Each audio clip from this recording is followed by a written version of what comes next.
I walked into the briefing room, and my wife's dad, the SEAL Admiral, smirked.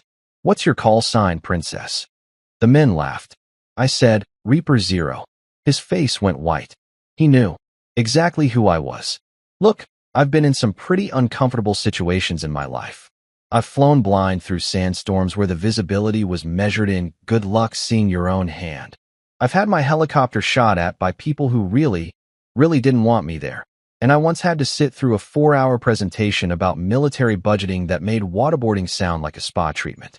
But walking into that Navy briefing room in San Diego on a Tuesday morning that smelled like burned coffee and decades-old testosterone, that was a special kind of hell that no amount of combat training could have prepared me for. The room was packed, 40 officers, give or take, all wearing their dress whites like they were auditioning for a recruitment poster. The air conditioning was broken, naturally, because the Navy apparently believes that sweating builds character. Every single one of these guys had that look. You know the one. I've seen some stuff, mixed with, I'm about to mansplain tactical operations to anyone who'll listen expression. And standing at the head of the table, looking like he owned not just the room, but possibly the entire Pacific Fleet, was Admiral Conrad Rains. My father-in-law. The man who signed my wedding photos with the enthusiasm of someone endorsing their own death certificate. Now, here's the thing about Conrad. He's what you'd call old military. Not the good kind that respects tradition and honor, but the kind that thinks anyone who didn't serve in Vietnam is basically a Boy Scout playing dress-up. He's the type who measures a man's worth by how many push-ups he can do and how loud he can yell "Hoo-yah" without his voice cracking. And me? Well, I'm the civilian who married his daughter, which in his mind makes me roughly as useful as a screen door on a submarine. I'd been invited to this briefing, and yes, I'm using air quotes so aggressive they could punch through drywall, because apparently someone in the chain of command thought it would be a great idea for civilian aviation consultants to observe naval operations. Translation: they needed to fill a diversity quota, and I happened to be breathing and nearby. The invitation email had been so passive-aggressive it practically came with a side of eye roll. Your presence is requested but not required, as we understand civilian schedules can be flexible. Yeah, real subtle there, Lieutenant whoever wrote that. When I walked in, exactly 3 people looked up. 2 of them immediately looked back down at their phones, and the third, some fresh-faced lieutenant who probably still got carded at bars, gave me the kind of once-over that said, "Who's this guy? And did he wander in from the Starbucks next door?" I was wearing khakis and a polo shirt because, newsflash, I'm not active duty anymore, and I'll be damned if I'm going to dress like I'm attending a funeral for fun. Conrad, naturally, clocked me immediately. His eyes tracked me across the room like a predator watching a particularly unimpressive gazelle stumble into his territory. I found a seat in the back, because I'm not an idiot, and I know how this works, and tried to make myself as invisible as possible, which lasted about 4 minutes. Conrad was in the middle of some speech about operational readiness and maritime superiority, using enough buzzwords to make a corporate consultant weep with envy, when he suddenly stopped mid-sentence. Just stopped. The silence was so abrupt that someone's pen rolling off the table sounded like thunder. He looked directly at me, and I swear I saw the corners of his mouth twitch upward in what I can only describe as the facial expression equivalent of loading a gun. "Before we continue, gentlemen," he said, his voice dripping with the kind of condescension that could rust steel, "I think we should welcome our observer. My daughter's husband has decided to grace us with his presence today." The way he said "daughter's husband" made it sound like he was identifying a particularly unfortunate rash. He's here to learn how real naval operations work. The room did that thing where everyone tries not to laugh, but absolutely is laughing, resulting in a chorus of coughs, snorts, and poorly disguised snickers that would have made a middle school classroom proud. One guy in the front row actually had tears in his eyes from trying to hold it in. Real professional guys. Top-tier military discipline right there. Conrad wasn't done, though. Oh no, he was just warming up, like a stand-up comedian who'd spotted a heckler and decided to absolutely destroy them for the next 10 minutes. He leaned forward, resting his knuckles on the table in a power pose that probably looked intimidating to people who weren't, actually intimidated. "So tell me," he said, and I could already feel where this train was headed, and also that there were no brakes and possibly no tracks. "What's your call sign, Princess?" "Princess." He actually said princess. In a room full of naval officers. About a grown man. His son-in-law. The laughter that erupted wasn't just loud. It was the kind of full-bodied, slap-your-knee, nearly choking on your own spit laughter that you usually only hear when someone falls spectacularly on their face at a wedding. These guys were eating it up like it was the funniest thing they'd heard since someone accidentally called the Admiral Mom during roll call.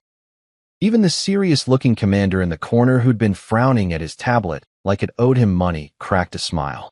I sat there for a moment, letting the laughter wash over me like the world's most obnoxious wave pool. I could have gotten angry. I could have walked out. I could have done a lot of things. But here's what you learn when you've actually been in the situations these guys only brief about. Timing is everything. So I smiled. Just once. A small, knowing smile that probably looked friendly enough but carried the emotional weight of a freight train about to derail directly through someone's ego. Then I stood up, slowly, making sure every single person in that room was looking at me. The laughter started to die down, not because they were done finding it funny, but because something about the way I moved made their monkey brains go, wait, hold up. Is this about to get interesting? I looked Conrad Rains dead in his steel-gray eyes, the ones that had probably stared down foreign adversaries and congressional committees with equal disdain, and I said two words that I knew would detonate like a tactical nuke in that room. Reaper Zero. The silence that followed wasn't just quiet. It was the kind of absolute, suffocating silence that happens when reality walks into a room and bitch slaps everyone across the face simultaneously. You could have heard a pin drop, except nobody was breathing enough to risk dropping anything. 40 officers, every single one of them, just froze. Some with their mouths still open from laughing. Some with coffee cups halfway to their lips. One guy's pen literally fell from his hand and clattered onto the table, and even that sound seemed too loud. Commander Hill, who I'd noticed earlier because he had enough ribbons on his chest to gift wrap a small car, went completely pale. His eyes went wide, and he leaned toward Conrad and whispered, loud enough for half the room to hear, because apparently whispering is a lost art. Sir? The Reaper? The one from Icevale. Conrad's face did something I'd never seen before and honestly hoped to never see again. It went from smug satisfaction to complete shock to something that looked suspiciously like horror, all in about 2 seconds. The blood literally drained from his face like someone had pulled a plug. His mouth opened, closed, opened again. He looked like a fish that had just realized it was actually on a boat and not in the ocean like it had previously assumed. I stayed standing, keeping my expression neutral and friendly, because the beautiful thing about dropping a verbal bomb is you don't have to follow it up with anything. The bomb does all the work.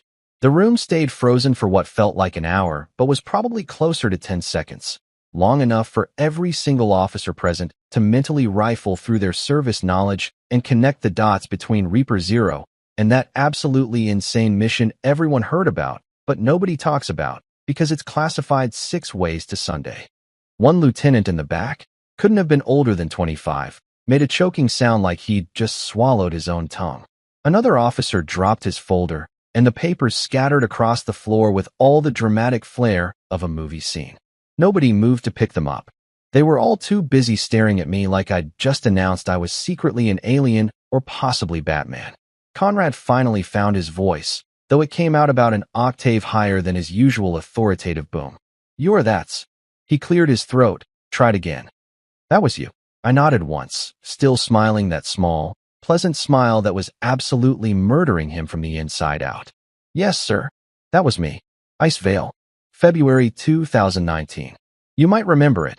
You ordered the mission despite the abort recommendation. Your SEAL team needed extraction. I was the one who brought them home." I paused, let that sink in for just a heartbeat. All of them. Through a Category 5 Arctic storm. In the dark. With a helicopter that had no business flying in those conditions. The room remained dead silent. Someone's phone buzzed, probably a text message, and the sound made 3 people actually jump.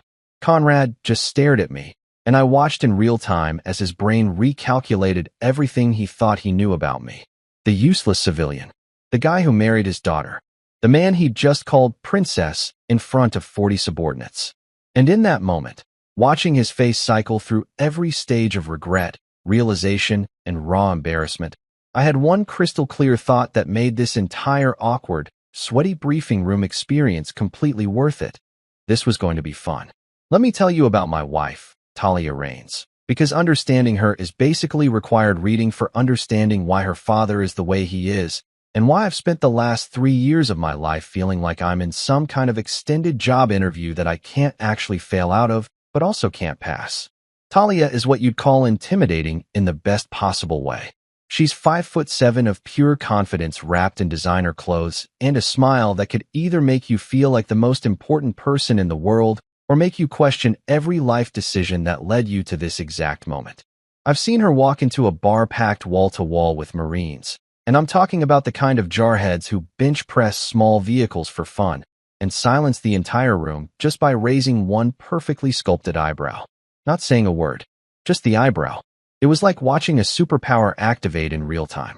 She works in corporate law, the kind where she wears power suits that cost more than my first car and casually drops phrases like fiduciary responsibility and litigation strategy, while I'm still trying to figure out if I paid the electric bill on time. She's brilliant, funny, doesn't take crap from anyone, and has this way of making you feel like you're the only person in the room, even when there are 200 other people around. When we met at that veteran fundraiser 3 years ago, I thought she was completely out of my league.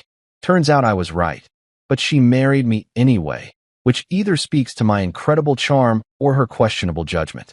I'm going to go with charm because it makes me feel better about myself. But here's the kicker. Despite being this absolute force of nature, who could probably negotiate world peace before lunch and still have time to destroy someone in a courtroom by dinner, she has not been able to convince her father that I'm not completely useless. And believe me, she's tried. I've heard the conversations. I've been in the room during family dinners where she's literally listed my accomplishments like she's presenting evidence to a jury, and Conrad just sits there nodding politely while internally categorizing me somewhere between houseplant and unfortunate furniture. To Admiral Conrad Rains, I am and have always been that civilian guy who married my daughter. That's it. That's the entire sum of my existence in his universe. Never mind that I have a master's degree in aeronautical engineering. Never mind that I spent 12 years in active service. Never mind that I have more flight hours than most commercial pilots will see in their entire careers. Nope. I'm just the guy who showed up one day, somehow tricked his daughter into marrying me, probably through witchcraft or blackmail. He's still investigating, and now I exist in his peripheral vision like an annoying pop-up ad he can't quite close. Here's a fun example. Remember Operation Icevale? The mission I dropped on him like a conversational grenade in that briefing room? Yeah, well, here's the part one didn't mention. The SEAL team I extracted during that nightmare mission? Conrad's team. He was the commanding officer who ordered that operation. I flew through what meteorologists were calling unsurvivable conditions to pull out 15 of his men, including his second-in-command, who was currently experiencing what medical professionals call actively dying from hypothermia. I brought every single one of them home. Not a scratch. Well, except for Jenkins, my co-pilot, who bit through his lower lip from clenching his jaw so hard during the approach that he needed stitches. But that's beside the point. Conrad sent me a commendation letter. A really nice one, actually. It called me a credit to naval aviation and praised my extraordinary courage under impossible circumstances. I still have it somewhere in a box in the garage, probably underneath some old tax returns and a broken blender I keep meaning to fix. But here's the thing. He sent that letter to Major Lucas Vaughn, call sign Reaper Zero. He had no idea that 5 years later, Major Lucas Vaughn would be sitting across from him at Thanksgiving dinner, married to his daughter, being asked if I wanted white meat or dark meat while he made pointed comments about civilians who don't understand sacrifice. The disconnect is so absurd it would be funny if it wasn't my actual life. This man pinned a medal on my chest. Well, not literally. It was mailed for saving his team's lives, and now he can't remember my first name half the time. At our wedding reception, he introduced me to someone as Tyler. My name is Lucas. I've been married to his daughter for 3 years. We have Sunday dinner together twice a month. Tyler. I didn't even correct him because at that point, what's the point? Let him think I'm Tyler. Maybe Tyler gets more respect. At home, Talia tries to smooth things over because she's an eternal optimist who apparently believes that enough time and exposure will eventually warm her father up to me. Like I'm some kind of emotional leftovers that just need a few minutes in the microwave. She'll curl up next to me on the couch, usually after another dinner where Conrad spent 45 minutes talking about naval operations while pointedly not asking me about my day, and she'll say something like, "Babe, Dad just has old-school humor. He doesn't mean anything by it." And I'll look at her, this woman I love more than anything, and reply, "Yeah, 1800s school humor. Like, pre-electricity old school. Pre-indoor plumbing old school." She'll laugh, do that thing where she scrunches her nose that makes my heart do stupid gymnastics, and then she'll kiss my cheek and tell me not to cause a scene. Which is rich, because I don't cause scenes. Scenes cause themselves around me. I'm just standing there, existing, and suddenly everything's on fire, and I'm holding the matches without knowing how they got in my hand. But here's where it gets really good, or really bad, depending on your perspective and how much you enjoy watching human relationships implode in slow motion. Conrad doesn't just think I'm useless. He actively tells people I'm useless. At a 4th of July barbecue last summer, I overheard him talking to some captain buddy of his by the grill. They were doing that thing men do where they drink beer and pretend they're not gossiping, but they're absolutely gossiping. Conrad was flipping burgers with the confidence of a man who's never had one turn out dry, and he said, and I quote because this is burned into my brain like a brand, "My daughter married a nice enough guy, but he's never really done anything, you know? Civilian work. Consulting. Whatever that means. Whatever that means." I was standing about 15 feet away, holding a bowl of potato salad that Talia had asked me to bring outside, just frozen in place like a deer in headlights. The captain, to his credit, looked uncomfortable and mumbled something non-committal before quickly excusing himself to go check on his kids in the pool. Kids who were very clearly fine and needed zero checking on, but I appreciated the exit strategy. I didn't say anything, didn't confront him, just put the potato salad on the table, smiled when Talia asked if everything was okay, and spent the rest of the afternoon mentally composing resignation letters to this family that I would never actually send, because I love my wife too much to let her dad's opinion ruin what we have. But man, it stung. Still stings, if I'm being honest. The worst part is that Conrad isn't even trying to be malicious. That's what kills me. He's not sitting around twirling a mustache and plotting ways to make me feel small. He genuinely believes that civilian life is less than, that anyone who isn't currently serving or didn't serve for 30+ years is basically playing at life while the real adults handle the important stuff. It's not personal, except it is personal, because I'm married to his daughter, and every time he dismisses me, he's also dismissing her choice to be with me. Talia knows this, by the way. She's not naive. She sees what's happening, and it bothers her more than she lets on. I've caught her staring at her dad during dinners with this look of frustration mixed with sadness, like she's watching someone she loves refuse to open a gift she carefully wrapped. But she also loves her father, respects him despite his flaws, and doesn't want to be the person who forces an ultimatum. So she stays hopeful, keeps inviting me to family functions, keeps trying to build bridges between two men who are standing on opposite sides of a canyon, shouting into the void. And me? I kept showing up, kept smiling, kept being polite, kept swallowing every dismissive comment, every forgotten name, every time he talked over me at dinner or changed the subject when I mentioned my work. I kept it all inside, packed it down, because that's what you do when you love someone. You endure their difficult family members. You play the long game. You hope that eventually, something will shift. Spoiler alert, something shifted. In that briefing room, when I said Reaper Zero, and watched 40 officers realize that the princess their admiral had just mocked was actually the legend they'd all heard whispered about in ready rooms and officer clubs. When Conrad's face went from smug to shocked to something approaching horror as he connected the dots between the decorated pilot he'd commended and the son-in-law he'd spent 3 years treating like an intern who wouldn't shut up about their study abroad semester. Yeah, the scene definitely caused itself. And honestly, I didn't even feel bad about it.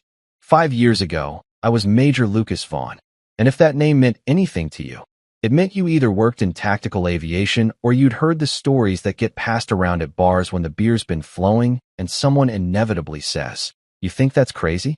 Let me tell you about this one time." My call sign was Reaper Zero, which sounds metal as hell and absolutely was intentional, because when you're flying missions that make insurance adjusters weep, you might as well own the aesthetic. I was a combat pilot specializing in tactical extractions, which is military speak for We need you to fly into places that God himself has marked as return to sender and pull our people out before they become international incidents. I wasn't special forces, wasn't a SEAL, wasn't one of those guys who kicks down doors with night vision goggles and enough weaponry to arm a small nation. I was the guy who got those guys out when everything went sideways, which, spoiler alert, is pretty much always. My job was to fly helicopters into situations where the phrase, "that's impossible," was less of a warning and more of a challenge I took personally. Mountains and zero visibility? Sure. Active combat zones where people were actively trying to turn my bird into expensive confetti? Why not? Sandstorms that could strip paint off a tank? Just another Tuesday. The mission that made my call sign legendary, the one that got whispered about in ready rooms and officer clubs like some kind of modern military folklore, was Operation Icevale. And let me tell you, that mission earned its name because Operation We're All Gonna Die Screaming apparently didn't pass the PR review. It happened in February 2019, in the Arctic Circle, which for those of you who've never had the pleasure, is exactly as miserable as it sounds, but somehow worse. Imagine the coldest you've ever been. Then multiply that by, why do humans even live here? And add a generous helping of the wind is physically angry at your existence. A Navy SEAL team had been inserted for what was supposed to be a quick reconnaissance operation. In and out. No drama. Everyone home for dinner. Except intelligence had massively underestimated the number of hostiles in the area, which is military speak for, we screwed up and now people might die because of it. The team got pinned down, ran through most of their ammunition trying to fight their way to the extraction point, and then Mother Nature decided to join the party by dropping a blizzard on them that meteorologists were calling historic and unsurvivable in the same breath. I was stationed at a forward operating base about 200 miles away, sitting in the mess hall eating what the military generously called meatloaf, but what I suspected was actually recycled sadness when the alert came through. The base commander, Colonel Patricia Hendricks, who was about 5'2" of pure concentrated authority and could make grown men cry with a single disappointed look, called an emergency briefing. The room filled up fast, every pilot on base crowding in because when the colonel calls an emergency meeting, you show up and you show up fast. She didn't waste time with pleasantries. Wind speeds are hitting 120 miles per hour. Visibility is 0. Temperature is -40 and dropping. They have maybe 6 hours of shelter left before hypothermia starts taking them out one by one. The room went quiet. Not the good kind of quiet where people are thinking hard about solutions, but the bad kind where everyone's doing mental math and arriving at the same conclusion. This is a suicide mission. Someone in the back, I think it was Captain Morrison, guy who flew supply runs and had never seen combat, actually laughed nervously and said, "You're joking, right? We can't fly in that." Colonel Hendricks just stared at him until he physically shrank in his seat. "I'm not asking for volunteers," she said flatly. "I'm asking for pilots who can do the impossible." Her eyes scanned the room and landed on me. "Vaughn, you've flown in worse." Had I flown in worse? Debatable. Had I flown in anything remotely close to this level of meteorological insanity? Also debatable. But here's the thing about being the guy with a reputation. You can't suddenly develop common sense when people are counting on you. It's bad for morale and worse for your ego. So I stood up, stretched like I was about to go for a casual Sunday drive instead of potentially dying in a frozen Hell's Cape, and said, "Good news, Colonel. I'm terrible at following advice, and literally everyone's advice right now is don't do this." A few people laughed. Nervous laughter, the kind you hear at funerals when someone tells an inappropriate joke and everyone's too uncomfortable not to react. Colonel Hendricks almost smiled, which from her was basically the equivalent of a standing ovation. "You'll have Jenkins as your co-pilot," she said, nodding toward Lieutenant Danny Jenkins, who was standing near the front looking like he'd just been told he won a prize, but the prize was a one-way ticket to hell. Jenkins was a good pilot, solid under pressure, had a wife and 2 kids back in Virginia, and pictures of them taped inside his locker like a shrine to better life choices. He looked at me with eyes that said, "Please tell me you have a plan." I looked back with eyes that said, "Absolutely not. We're winging this." Because honestly, that was the truth. You don't plan for the impossible. You just point your helicopter at it and hope physics is feeling generous. The flight prep took 45 minutes. We loaded the bird with every cold weather survival kit we could strap down, extra fuel tanks, because we weren't sure what the return trip would look like, and enough medical supplies to run a small field hospital. The crew chief, a grizzled master sergeant named Ramirez who'd seen more combat than most people see in video games, pulled me aside as we were doing final checks.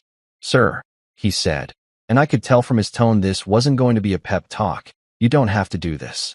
Nobody would blame you for walking away." I tightened the last strap on my harness and looked at him. 15 guys are about to freeze to death because someone's intelligence report was wrong. If I don't go, they die knowing we didn't even try. I can live with a lot of things, Ramirez, but I can't live with that. He nodded slowly, clapped me on the shoulder hard enough to bruise, and said, "Bring him home, Reaper." The flight out started rough and got exponentially worse with every mile. Jenkins spent the first 30 minutes running through system checks and weather updates, his voice steady and professional even though I could see his hands shaking slightly on the controls. By the time we hit the storm front, visibility dropped to literally nothing, just white, endless white, like flying through the inside of a ping-pong ball. The wind hit us like getting sucker-punched by a giant, and the helicopter started shaking so hard I was genuinely concerned parts were going to start falling off. "This is insane," Jenkins said, not panicking, just stating a fact like he was commenting on the weather, which technically he was. "We can't see anything. Instruments are going crazy. We're flying blind." "Then it's a good thing I have trust issues with instruments," I shot back, fighting the controls as another gust tried to flip us sideways. "We're navigating by faith, spite, and whatever divine entity finds this entertaining." Jenkins actually laughed at that, a slightly hysterical edge to it. "I'm praying so hard right now," he said. "Like, so hard that God's probably telling me to quiet down because I'm being annoying." "Keep praying," I told him. "But also keep your hands on those controls because if I pass out from stress, you're flying this thing home." We flew for 90 minutes through conditions that would have made professional stunt pilots quit and become accountants. The helicopter handled like a shopping cart with 3 broken wheels. The instruments were throwing errors like it was their job, and I was navigating based on gut feeling and the occasional glimpse of terrain features when the wind would part the snow for half a second. Jenkins stopped talking after the first hour, which was fine because I needed all my concentration anyway.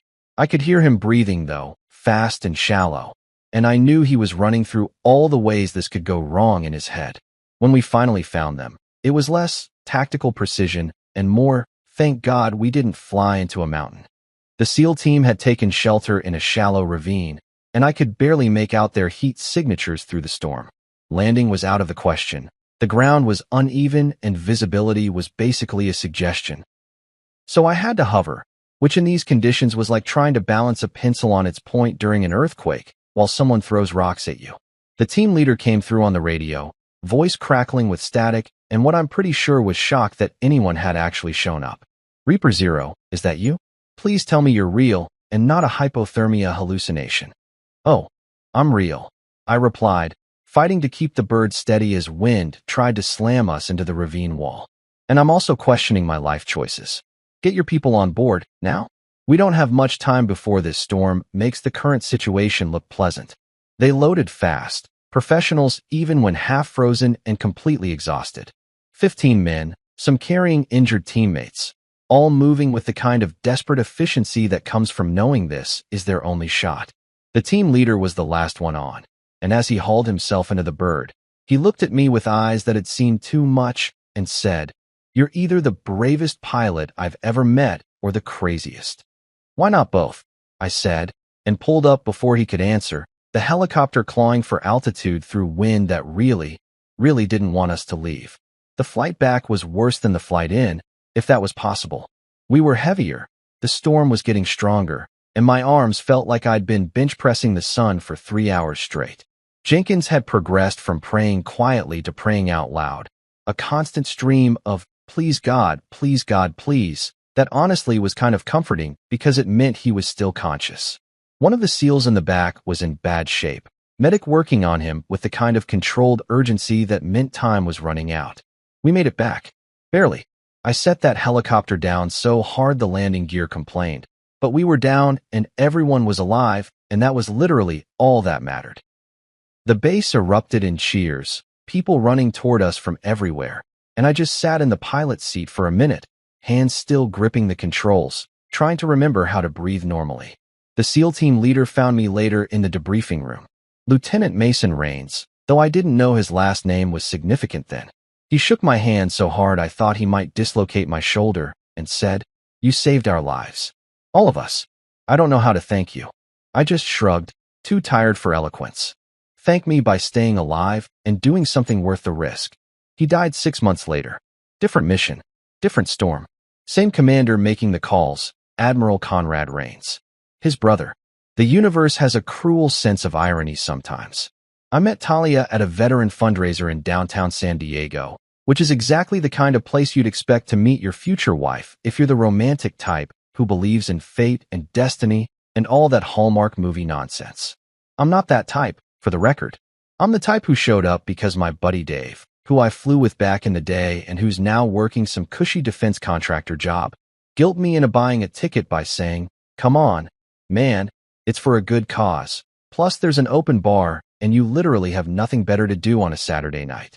He wasn't wrong about that last part, which stung a little, but the open bar sealed the deal. The event was at this fancy hotel ballroom with crystal chandeliers that probably cost more than my annual salary and waiters circulating with tiny appetizers that looked beautiful but left you hungry 5 minutes later. You know the type, a single shrimp on a cracker with some kind of foam that's supposed to be fancy but tastes like expensive air. I was standing near the bar, nursing a whiskey and trying to look like I belonged in a room full of people wearing suits that fit properly, when she walked up next to me and ordered a martini with the kind of confidence that makes bartenders stand up straighter. She was wearing this dark blue dress that probably had a designer name I couldn't pronounce, her dark hair pulled back in a way that showed off cheekbones that could cut glass. And when she glanced at me, I swear the room got quieter. Or maybe that was just my brain short-circuiting. Hard to say. "You look like you'd rather be anywhere else," she said, a slight smile playing at the corner of her mouth. I laughed, caught off guard by the directness. "That obvious?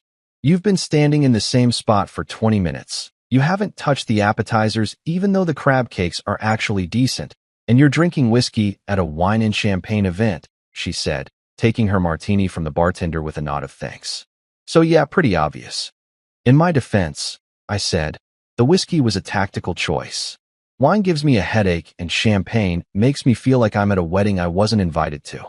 She laughed at that, a genuine laugh that reached her eyes, and extended her hand. Talia Rains, corporate lawyer, champagne enthusiast, and apparently better at reading people than you are at hiding discomfort. I shook her hand, noting that her grip was firm and confident, the kind of handshake that meant business. Lucas Vaughn, former helicopter pilot, whiskey defender, and guilty as charged on the discomfort thing. I paused, then added, "Rains? Any relation to Admiral Conrad Rains?" Her smile dimmed slightly, just a flicker, but I caught it. "He's my father." "You know him?" "Only by reputation," I said, which was technically true. I knew of him. Everyone in naval aviation knew of him, but I'd never met the man personally. Didn't know then that I'd saved his brother's life or that 5 years later he'd be calling me princess in a briefing room. Life's funny that way. We talked for 2 hours. Just talked. About everything and nothing. She told me about her work, the cases she was handling, the frustration of dealing with clients who thought they knew better than their own lawyers. I told her about flying, about the missions I could talk about and the ones I couldn't, about what it's like to transition from military life to civilian consulting where the biggest emergency is someone's PowerPoint not loading correctly. She laughed at my jokes, called me out when I was being self-deprecating, and somewhere around the third drink, I realized I was in serious trouble because this woman was absolutely, completely out of my league, and I was falling for her anyway. "So what does a former combat pilot do at a veteran fundraiser besides hide by the bar?" she asked, swirling her second martini. "Mostly wonder why he didn't fake a stomach illness," I said. "But also, support the cause. Veterans need resources. Transitioning to civilian life is harder than people think. All that important stuff that I genuinely believe in, but that sounds preachy when I say it out loud at a fancy party." She studied me for a moment, head tilted slightly. "You're interesting, Lucas Vaughn. Most guys I meet at these things either try too hard to impress me or spend the whole time talking about themselves. You're doing neither. That's because I'm assuming you're already unimpressed, and I'm just trying to delay the inevitable moment when you remember you have somewhere else to be, I said. Self-deprecating and honest. Dangerous combination. She pulled out her phone, unlocked it, and handed it to me. Put your number in. I want to continue this conversation when we're not surrounded by people in uncomfortable shoes. I took the phone, trying not to look as surprised as I felt, and typed in my number. You sure? I should warn you. I'm terrible at texting back promptly, and my idea of a fancy dinner is anywhere that doesn't have a drive-through window. I'll take my chances, she said, taking her phone back and flashing me a smile that made my heart do something stupid and acrobatic in my chest. 3 months later, we were dating exclusively. 6 months after that, I was pretty sure I was going to marry her. And 9 months into our relationship, she said, I want you to meet my father, with the kind of tone that suggested this was both inevitable and potentially disastrous. Meeting Conrad Rains for the first time was like a job interview where the interviewer has already decided you're unqualified, but is going through the motions for legal reasons. We met at his house in Coronado, a beautiful place with an ocean view that probably cost more than I'd make in 10 lifetimes, and he answered the door in khakis and a polo shirt that somehow still looked like a uniform. His handshake was a test, one of those grip-crushing displays of dominance that's supposed to intimidate you into submission. I matched his pressure, held eye contact, and didn't flinch. So you're the pilot, he said, not quite making it sound like a question. Lucas Vaughn, sir. Good to meet you. I replied, keeping my tone respectful but not subservient, because I learned a long time ago that men like Conrad respect confidence more than deference. Talia tells me you fly helicopters, he said, leading us into a living room that was decorated with naval memorabilia and family photos that all seemed to feature him receiving awards or shaking hands with important people. Yes, sir. 12 years active service, specialized in tactical extractions and combat support. He nodded, but I could see the dismissiveness in his eyes. National Guard. And there it was. The assumption. The casual downgrade. I felt Talia tense next to me, but I kept my expression neutral. No, sir. Active duty. Flew combat missions in 6 different theaters. Mostly the kind that don't make the news because they're classified. Interesting, he said, in a tone that suggested it was anything but. And now, consulting, aviation safety, tactical operations planning, training programs for private sector helicopter services. Civilian work. He said it the way someone might say mall kiosk salesman or professional mime. Well, it's good you're staying employed. The dinner was painful. Conrad dominated the conversation, telling stories about his naval career that all somehow circled back to his accomplishments while making subtle digs about civilian life and how real service meant 30 years in uniform. Talia tried to steer the conversation to neutral topics, but her father had the conversational agility of a freight train on a single track. I smiled, nodded, answered questions when asked, and mentally calculated how many drinks I'd need after this to forget the experience. At one point, Talia's mother, Elizabeth, a kind woman who seemed perpetually exhausted by her husband's personality, asked me about my most memorable flight. I started to mention Operation Icevale, then stopped because I realized Conrad was in the room and the whole thing would get complicated fast. Instead, I told a sanitized version of a supply run gone wrong in Afghanistan, keeping it light and slightly funny. Conrad listened with half attention, checked his watch twice, and when I finished, said, supply runs. Important work, I suppose. Someone has to do the logistics. Talia's hand found mine under the table, squeezed hard.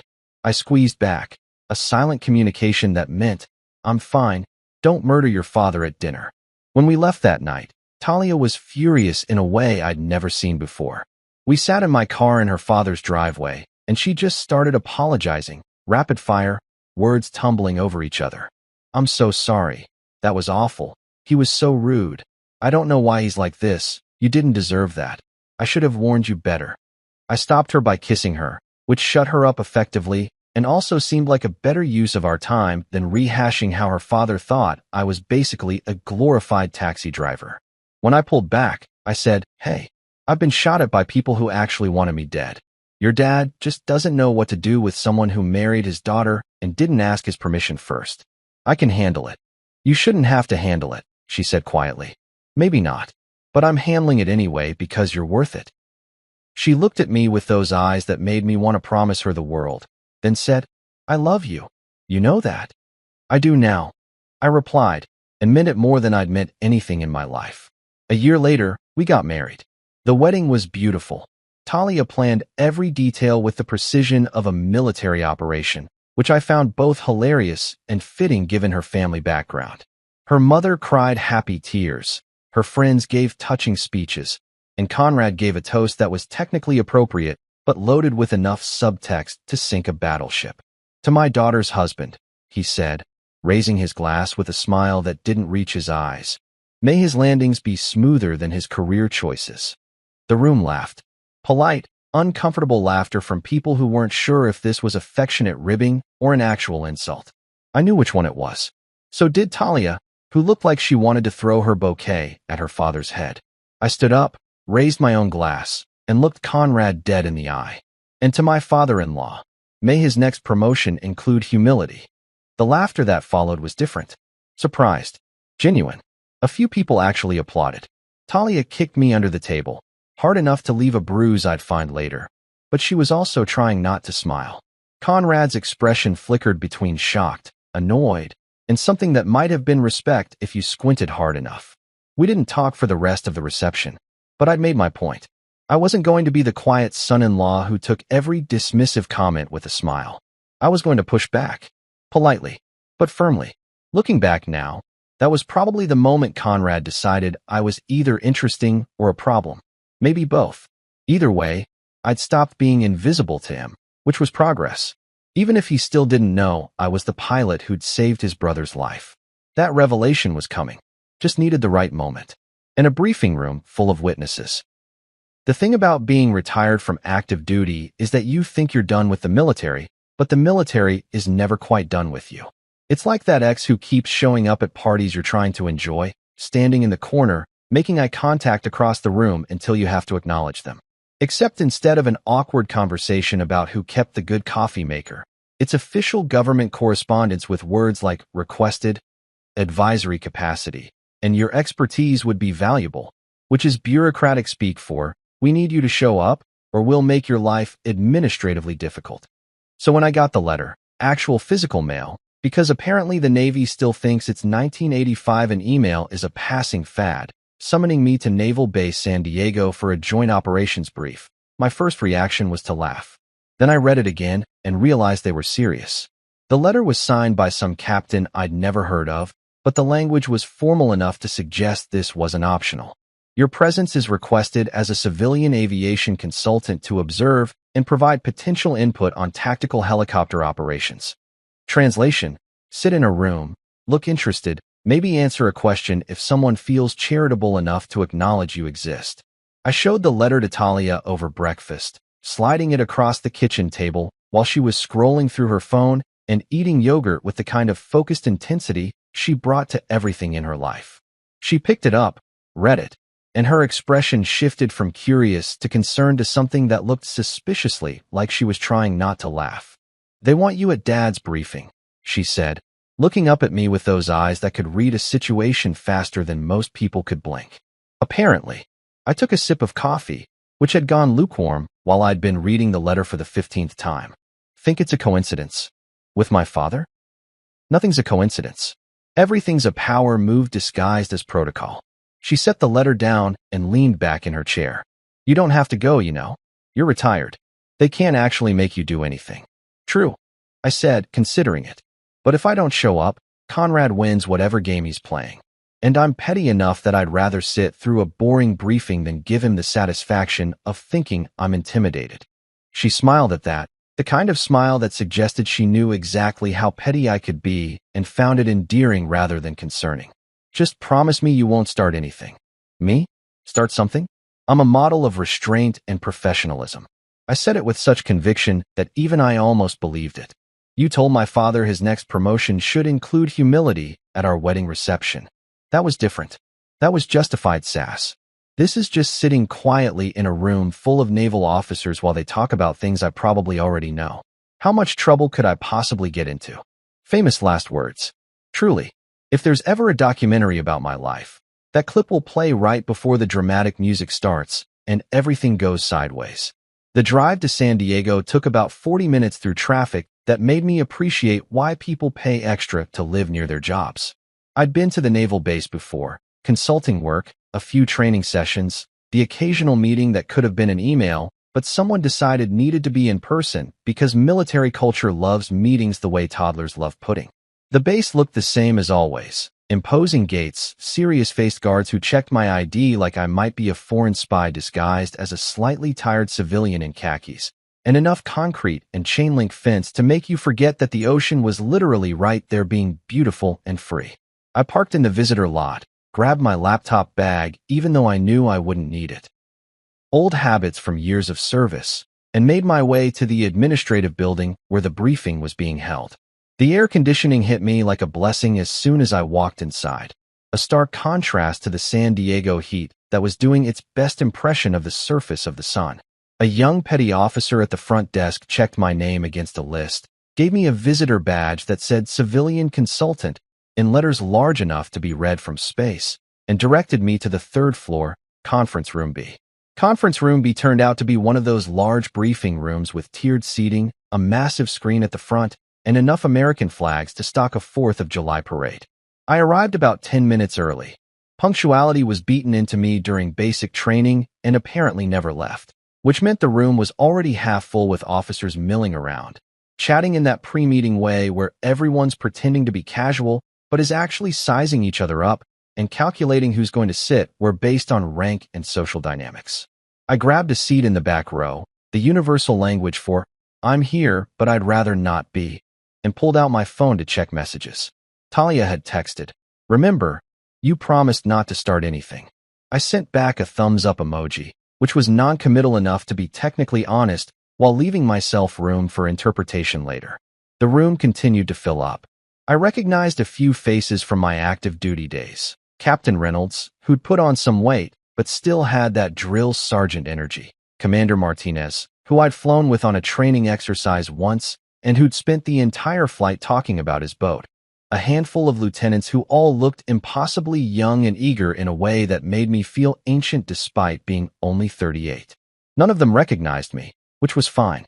I'd been out for 3 years, and unless you made an impression, good or bad, people moved on fast in the military. Then Admiral Conrad Rains walked in, and the room did that thing where everyone suddenly became 20% more alert and 40% more uncomfortable. He was wearing his service dress blues, ribbons and medals arranged with geometric precision, his posture so perfect it probably had its own training manual. He scanned the room with those sharp gray eyes that missed nothing, acknowledged a few senior officers with curt nods, and then his gaze landed on me. For a second, just a second, I saw surprise flicker across his face. Not huge, just a slight widening of the eyes, a microsecond pause in his usual commanding presence. He hadn't expected me to actually show up. Probably thought I'd ignore the summons like a civilian with no respect for military procedure. The surprise disappeared as fast as it appeared, replaced by his usual expression of controlled authority mixed with mild disapproval. He didn't acknowledge me, didn't nod, didn't even let his gaze linger. Just moved on to the podium at the front of the room like I was part of the furniture. Which, in his worldview, I probably was. The briefing started exactly on time because Conrad Rains didn't believe in being late or letting anyone else be late either. He launched into an overview of joint operations readiness, using enough military jargon to make a civilian translator weep. Charts appeared on the screen showing deployment statistics, helicopter availability rates, mission success percentages. It was all very professional, very thorough, and very boring. The kind of briefing where you could feel your soul trying to escape through your ears. I half listened, mostly focused on not falling asleep and embarrassing myself. Around me, officers took notes with the kind of earnest attention that suggested they either genuinely cared or were really good at faking it. Commander Martinez was definitely faking it. I could see him doodling what looked like a boat in the margins of his notepad.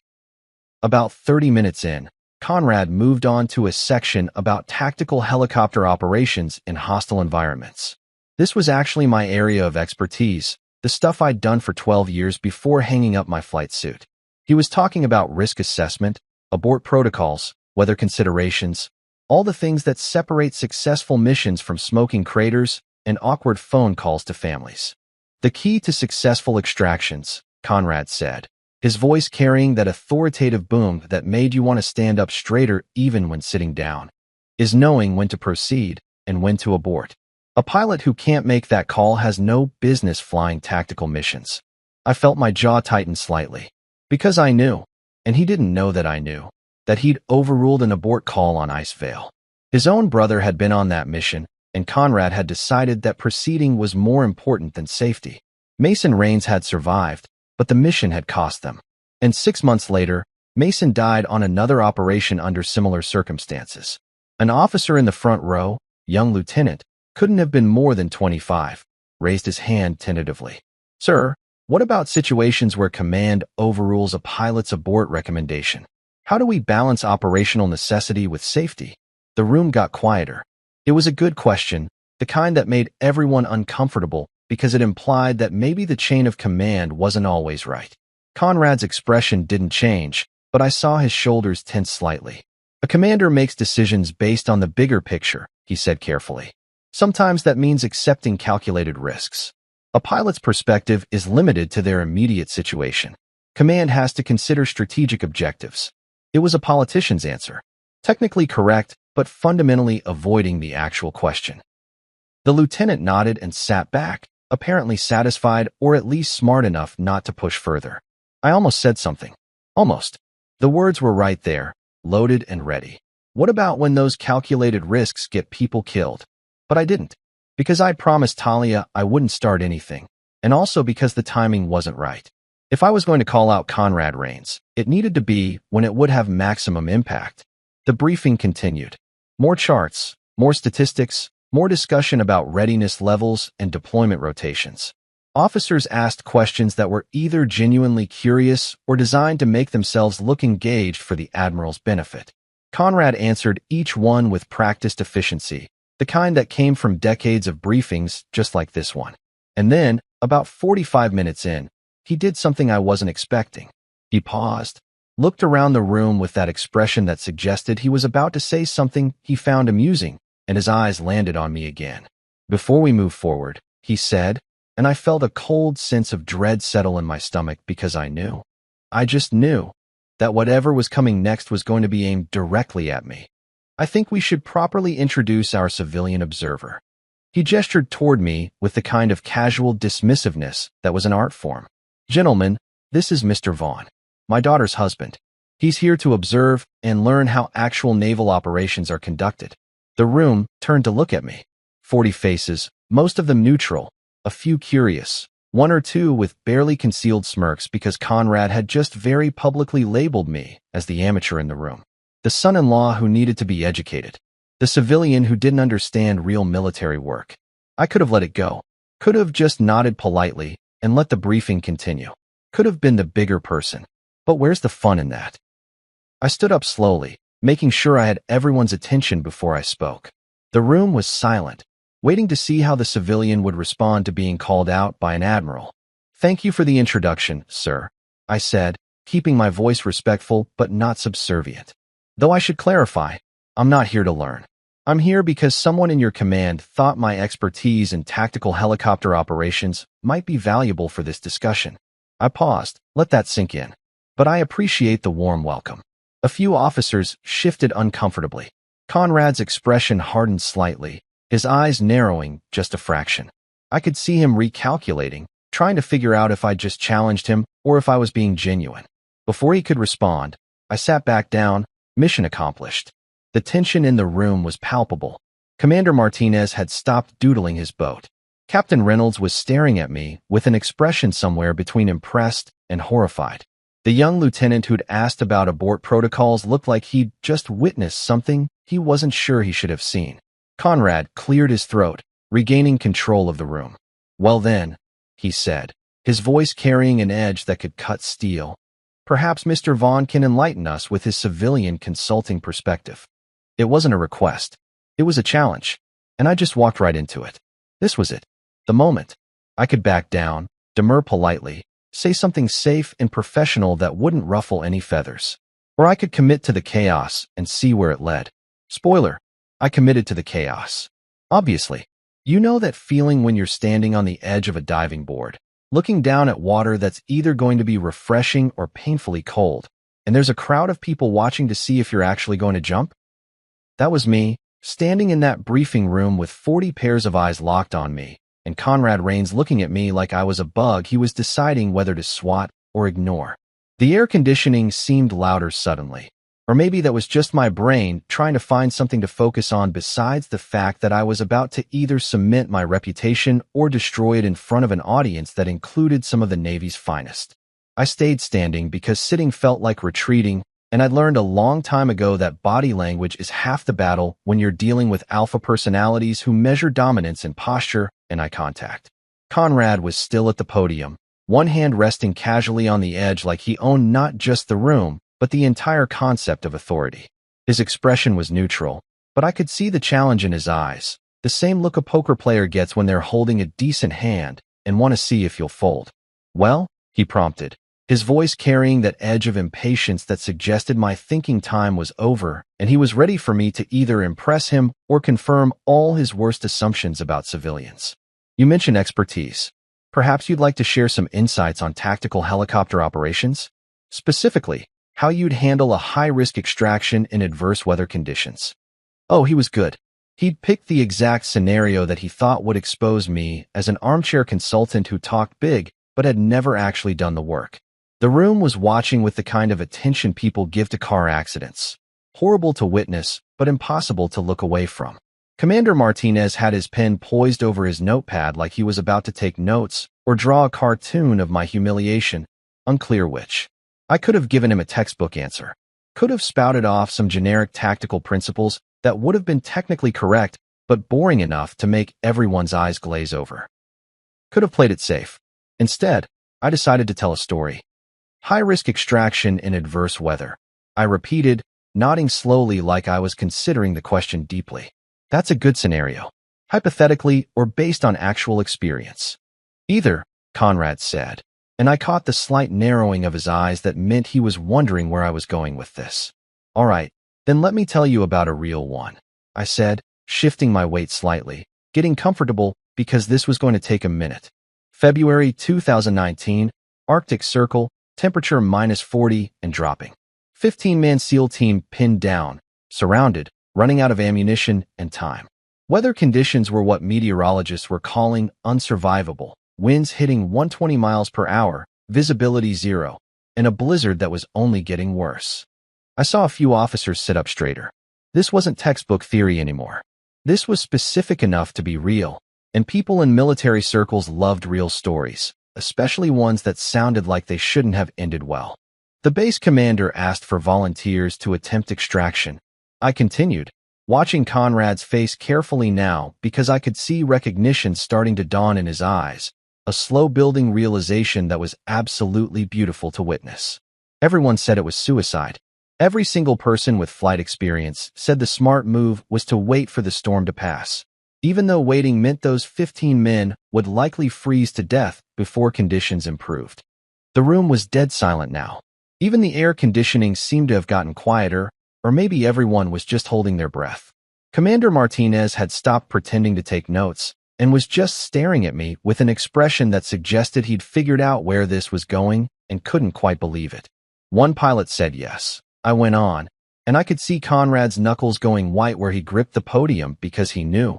He absolutely knew what mission I was describing. Flew out with a co-pilot who prayed so hard during the flight that he probably annoyed God. Navigated through conditions that made instruments useless, where visibility was measured in good luck seeing your own hand in front of your face, and where every gust of wind tried to flip the helicopter like a pancake. I paused, let the silence stretch for a beat, 2 beats. Let them imagine it. Let them feel the weight of what I was describing. Found the team in a shallow ravine, loaded all 15 men in conditions that made landing impossible, so the pilot had to hover, which in a Category 5 Arctic storm is like trying to balance a pencil on its point during an earthquake while someone throws rocks at you. I smiled slightly, remembering Jenkins' face when we finally touched down back at base, the way his hands had been shaking so hard he couldn't unfasten his harness. Brought them all home. Not one casualty. The mission got classified, the pilot got a commendation, and the story became one of those legends that people whisper about, but nobody can quite confirm. The room erupted in whispers, officers leaning toward each other, talking in hushed, urgent tones. I heard fragments. Icevale, that was real? I thought that was exaggerated. No way that actually happened like that. Captain Reynolds was staring at me with his mouth slightly open, like I'd just performed a magic trick he couldn't figure out. Conrad's face had gone through several colors, red, white, now settling on a pale gray that suggested his blood pressure was doing interesting things. His jaw was clenched so tight I thought he might crack a tooth. That's a nice story, he said, and his voice had lost some of its authority, replaced by something that sounded suspiciously like barely contained panic. But it doesn't answer my question about how you'd personally handle. I just did, I interrupted, and you could have heard a pin drop in that room.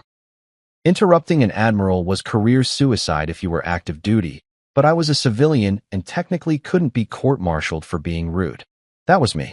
I was the pilot on Operation Icevale, the one who flew through the unsurvivable conditions, the one who brought your SEAL team home when everyone else said it couldn't be done. The whispers stopped. Just stopped, like someone had hit a mute button on the entire room. 40 officers, frozen in place, processing what I'd just said. Commander Martinez dropped his pen and it clattered onto the table, the sound impossibly loud in the silence. Conrad opened his mouth, closed it, opened it again. He looked like he was trying to speak, but his brain had forgotten how language worked. A commander in the third row, Hill, I think his name was, Distinguished Service Cross on his uniform, gray hair that suggested he'd been around long enough to know the legends, spoke up in a voice that was equal parts awe and disbelief. Sir, you're saying you're the Reaper? The pilot from Icevale? I turned to look at him, nodded once. That's what they called me. Still do. Technically, though I don't use it much in civilian life because it tends to make people ask questions I can't always answer. But that's... Hill trailed off, looking between me and Conrad like he was watching a tennis match played with hand grenades. That's impossible. The Reaper is a legend. Half the people in this room think that mission is exaggerated or didn't happen the way the stories say it did. It happened exactly the way the stories say. I replied, keeping my voice level and factual. Probably worse, honestly. The stories don't usually mention that the co-pilot bit through his own lip from stress, or that we were flying on fumes by the time we made it back, or that I couldn't move my arms properly for 2 days afterward because of how hard I'd been fighting the controls. Another officer, younger lieutenant in the front row, raised his hand tentatively like he was in school and afraid of getting the answer wrong. What was your call sign? Your actual call sign. This was it. The moment. The perfect setup that I couldn't have planned better if I'd tried. I looked directly at Conrad, who was still gripping the podium like it was the only thing keeping him upright, and I smiled. The kind of smile that was friendly on the surface but carried the emotional equivalent of a tactical nuke underneath. Reaper Zero, I said clearly, letting each syllable land with weight and precision. The silence that followed wasn't just quiet. It was the kind of absolute vacuum of sound that happens when reality walks into a room and kicks everyone's assumptions in the teeth. 40 officers, every single one of them, just froze. Mouths open, pins suspended midair, coffee cups halfway to lips. It was like someone had hit pause on the entire world and forgotten to hit play again. Conrad's face went from pale gray to completely white, the kind of white you see on people who've just realized they've made a catastrophic mistake and there's no way to undo it. His mouth worked silently, trying to form words that wouldn't come. His eyes were wide, pupils dilated with what I can only describe as pure horror mixed with dawning comprehension. Because he knew. Oh, he knew exactly who Reaper Zero was. He'd signed a commendation letter himself. He'd read the mission reports, knew the details, knew that the pilot who'd saved his brother's life, and 14 other men, in those impossible conditions was considered one of the best tactical pilots in modern naval aviation history. And he'd just spent 3 years treating that pilot like furniture. Had called him Princess in front of 40 subordinates not 20 minutes ago. Had mocked his civilian career, dismissed his expertise, and generally acted like I was about as useful as a screen door on a submarine. The realization was spreading through the room like wildfire. I could see it on faces, the way eyes widened and jaws dropped as officers connected the dots between Reaper Zero and the guy the Admiral just insulted. Commander Hill looked like he might pass out. Captain Reynolds had gone completely still, his coffee cup frozen in midair like a statue. The young lieutenant who'd asked about abort protocols had his hand over his mouth, like he was physically trying to prevent himself from saying something that would get him in trouble. Someone's phone buzzed, a text message, probably, and the sound made at least 3 people actually jump. A folder fell off someone's lap and hit the floor with a slap that echoed through the silent room. Still, nobody spoke. Nobody moved. They were all waiting to see what would happen next, like spectators at the world's most awkward sporting event. Conrad finally found his voice, though it came out rough and strained, like he was speaking through broken glass. That was you? Icevale was you? Yes, sir, I said, maintaining perfect military courtesy because now that I'd dropped the bomb, I could afford to be respectful. That was me. February 2019. You ordered the mission despite the abort recommendation from Weather Command. Your SEAL team needed extraction. I brought them home. All 15 of them, including Lieutenant Mason Rains. I saw Conrad flinch at his brother's name, a visible full-body flinch that made him take a half-step back from the podium.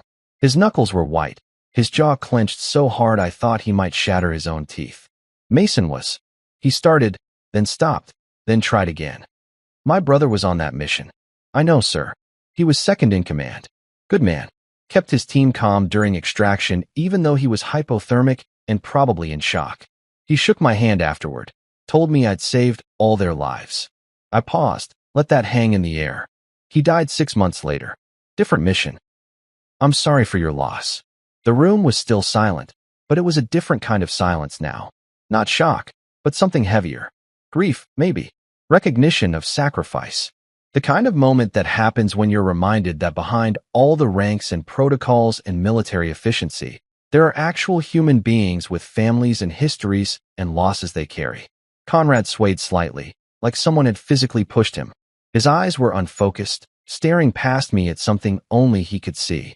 When he spoke again, his voice was barely above a whisper, and everyone had to strain to hear it. You saved my brother's life. Yes, sir. And 14 other men. It's what I was trained to do. He looked at me, really looked at me, for the first time maybe ever. Not as his daughter's civilian husband, not as the furniture in the corner, but as Major Lucas Vaughn, callsign Reaper Zero, the pilot who'd done the impossible and made it look routine. And I called you princess, he said, and it wasn't a question. It was a statement of fact, delivered with the kind of dawning horror that comes from realizing you've been a complete ass to someone who deserved your respect. I smiled again, that same small pleasant smile that I'd been wearing since this whole beautiful disaster started. Yes, sir. You did. About 20 minutes ago, in fact, right before you asked what my call sign was. The room made a collective sound, not quite a gasp, more like everyone simultaneously inhaling sharply and trying not to make it obvious. It was the auditory equivalent of watching a car crash in slow motion and being unable to look away. And in that moment, standing there with 40 witnesses who would tell this story for years to come, watching an admiral realize he'd just publicly humiliated a decorated pilot who'd saved his own brother's life, I had one crystal clear thought. This was absolutely, completely, worth every awkward family dinner I'd endured. If you've never watched a rumor spread through a military base in real time, let me tell you, it's faster than any internet connection and more efficient than any official communication channel ever invented. By the time lunch rolled around, approximately 3 hours after my little revelation in the briefing room, every single person on Naval Base San Diego had heard some version of the Admiral's son-in-law is actually Reaper Zero, and the Admiral called him princess in front of 40 officers. And it was the most beautiful disaster anyone has witnessed since Lieutenant Morrison accidentally saluted a statue thinking it was an admiral. I knew this because I couldn't walk 15 feet without someone staring at me like I was either a celebrity or a bomb about to detonate. Officers I'd never met nodded respectfully as I passed. Enlisted personnel whispered to each other and pointed, not subtly, just straight up pointed like I was an attraction at a zoo. One petty officer actually stopped me near the parking lot to ask if I'd sign his notebook, which was both flattering and deeply weird. Sorry, sir. My brother was on a deployment and he heard stories about Icevale. And if you're really the pilot, this would make his entire year, he said, looking embarrassed, but also hopeful in that way young service members have when they meet someone whose reputation precedes them. I signed his notebook because what else was I going to do? Refuse and look like a jerk? The kid was practically vibrating with excitement. I wrote, "Stay safe up there, Reaper Zero," and handed it back, and he looked at it like I'd just given him a winning lottery ticket. "Thank you, sir. This is incredible. Wait until I tell my squad." He practically sprinted away, clutching the notebook like it might evaporate if he didn't hold it tight enough. I made it to my car and sat there for a moment, just processing what the hell had just happened. My phone was blowing up with texts, mostly from Talia, who had apparently heard from 3 different sources what went down in the briefing room. Her messages were a mix of, "What did you do? Everyone is talking about this. My phone won't stop ringing, and Dad won't answer his phone, and his aide says he's unavailable. What does that mean?" I called her because texting felt insufficient for this level of chaos. She answered on the first ring. "Lucas Vaughn, what the actual hell happened?" "I may have introduced myself properly," I said, trying for casual and landing somewhere around guilty but not sorry. "Properly." Her voice went up an octave. "I've gotten calls from 4 different people, 4, telling me that you announced you were Reaper Zero in the middle of Dad's briefing and that he looked like he was going to pass out." "That's a fairly accurate summary, yes." There was a pause. A long pause. The kind of pause that happens when someone is trying to decide if they're angry or impressed, or some combination of both that doesn't have a name yet. "Did he really call you princess?" "Oh yeah, in front of 40 officers. Asked me what my call sign was. Very condescending tone, clearly expecting me to either not have one or to say something civilian and boring. So I told him." Another pause. Then, unexpectedly, she laughed. Not a small laugh either. A full, genuine, almost crying laugh that went on for a solid 10 seconds. "Oh my God. Oh my God, Lucas. Do you have any idea what you've done?" Introduced myself. "You've humiliated a 3-star admiral in front of his entire staff." "He humiliated himself?" I corrected. I just provided context. She was still laughing, that kind of laughter that borders on hysteria. "My dad is never going to recover from this. This is going to follow him for the rest of his career. Do you know how many people have been waiting for something like this to happen? He's been so smug for so long. And now," she broke off into another fit of laughter. "Are you okay?" I asked, genuinely concerned now. "I'm great.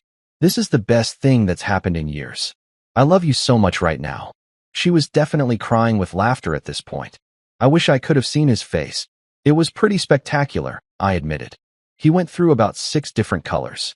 I'm pretty sure his blood pressure hit numbers that medical science didn't think were possible. "I can't believe you actually did it. I told you not to start anything." "I didn't start anything. Your dad asked me a direct question. I answered it. Very politely, I might add. I was a model of military courtesy throughout the entire exchange."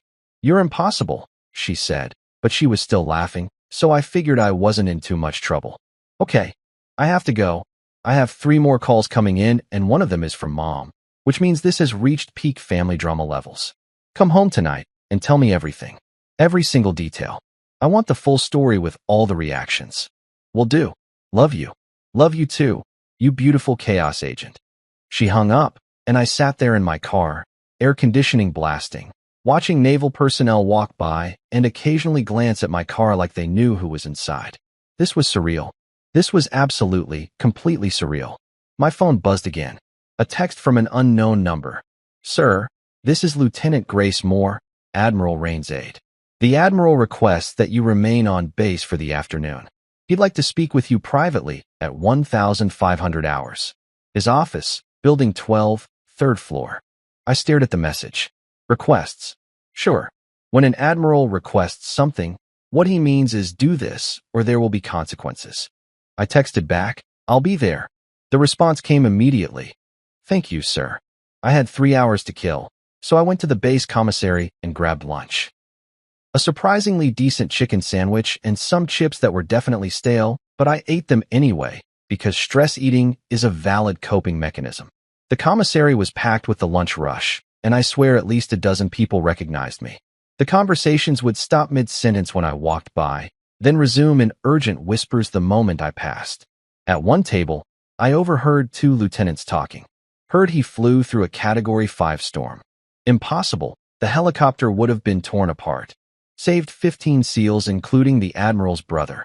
And the Admiral didn't know? How did he not know? I kept walking, found a corner table, and ate my sandwich while pretending to read emails on my phone.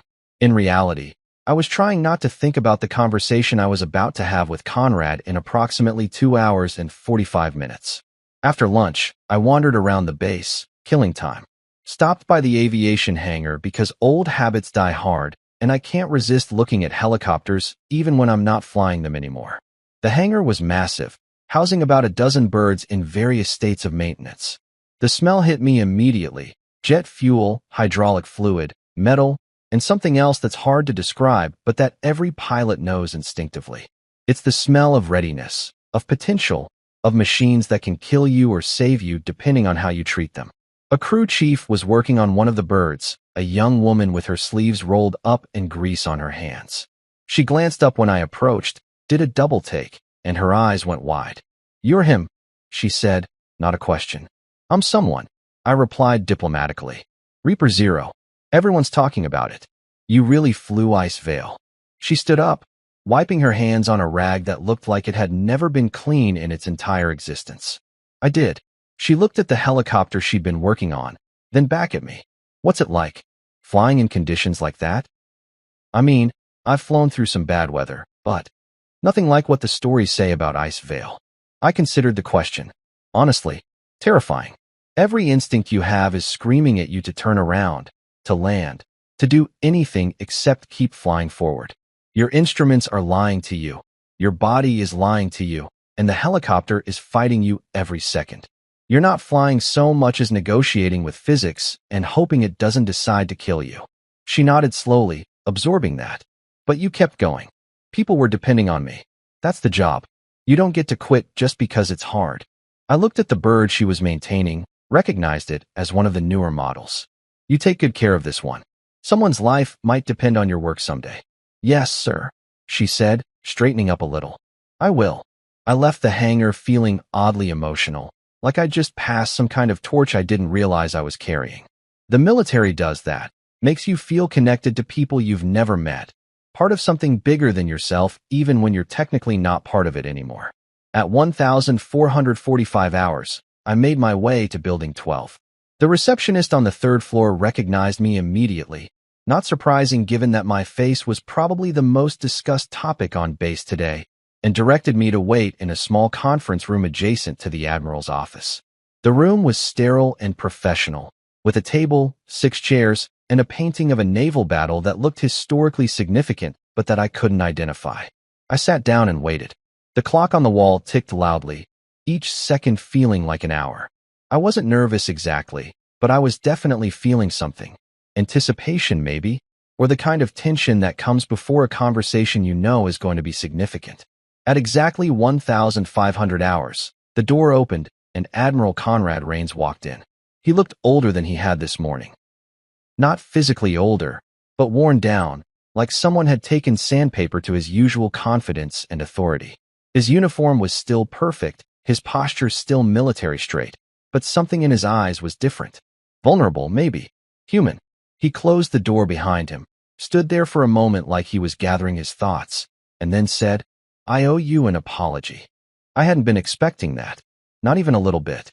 I'd been prepared for anger, for defensiveness, for him to try to spin the situation into something that wasn't entirely his fault. But an apology? From Conrad Rains? That was like seeing a unicorn do taxes, theoretically possible, but practically unheard of. "Sir," I started, but he held up a hand. "Let me finish. Please." He pulled out a chair and sat down across from me. And for the first time since I'd met him, he looked directly at me like he was seeing me instead of looking through me. "I called you princess. I dismissed your expertise. I've spent 3 years treating you like you were an inconvenience rather than a person, let alone the person who saved my brother's life. And I did all of that because I was too arrogant and too stubborn to see past my own biases about civilian life and what it means to serve. I didn't know what to say, so I said nothing. Just listened. Mason talked about you," Conrad continued, his voice getting quieter. "After Ice Veil, he said the pilot who extracted them was the bravest person he'd ever met. Said anyone who could fly through those conditions and bring everyone home was someone special. He never told me your name. Classified mission, couldn't share details. But he said if he ever met you again, He'd buy you every drink in whatever bar you were in. My throat tightened. I'd known Mason Rains for exactly 4 hours, the flight back from Ice Vale and the brief time afterward. But in that time, he'd been professional, grateful, and kind. Learning that he'd talked about me, that he'd thought of me after, hit harder than I expected. He was a good man, I said quietly. He was. And I got him killed 6 months later by making the same mistake I made with Ice Vale, ordering a mission to proceed when it should have been aborted. Conrad's eyes were shining now, not quite tears but close. I've been carrying that guilt for 5 years. And then you walked into my daughter's life. And instead of seeing you, I saw a reminder of everything I've done wrong. So I pushed you away, dismissed you, made you into something small so I wouldn't have to confront how big my failures were. The clock ticked. Somewhere outside, someone was shouting drill commands. I don't know if you can forgive me, Conrad said. I don't know if I deserve it. But I want you to know that I see you now. Major Lucas Vaughn, Reaper Zero, the man who saved my brother and 14 other men, and the man my daughter chose to marry, which means she saw something in you that I was too blind to see. I took a breath, let it out slowly. Sir, I'm not going to pretend the last 3 years haven't been frustrating. They have been. But I also understand that grief makes people do things that don't make sense. You lost your brother. That's not something you just get over. No, he agreed. But it's also not an excuse to treat people badly. No, it's not, I said, because honesty seemed important here. But it's a reason, and reasons matter. He nodded, seemed to consider that. Can we start over? Not forget the past, but maybe build something better going forward. I thought about it. Thought about Talia, about family dinners, about the possibility of not feeling like an outsider every time I walked into a room with Conrad Rains in it. Yeah, I said finally. We can do that. He extended his hand across the table. I took it. His grip was firm, respectful, nothing like the dominance-testing handshake from our first meeting. Thank you, he said. You're welcome, sir. We sat there for another minute, neither of us quite ready to leave, both of us processing what had just happened. Finally, Conrad stood up, straightened his uniform in that automatic way military people do, and gave me a small smile. For what it's worth, Princess might be the worst call sign guess in naval history. I laughed, surprised. Yeah, it really was. Reaper Zero, though? That's one hell of a name. Earned it the hard way. The best ones always are. He left, and I sat there alone in the conference room, feeling like something significant had shifted. Not fixed. You don't fix 3 years of tension in one conversation, but shifted. Like maybe, possibly, there was a path forward that didn't involve constant low-level warfare at family dinners. My phone buzzed. Talia, well? Did he kill you? Are you alive? Should I start planning a funeral? I texted back, still alive. Actually had a good conversation. Tell you about it tonight. Her response was immediate. A good conversation? With my father? Are you sure you're talking to the right person? Pretty sure.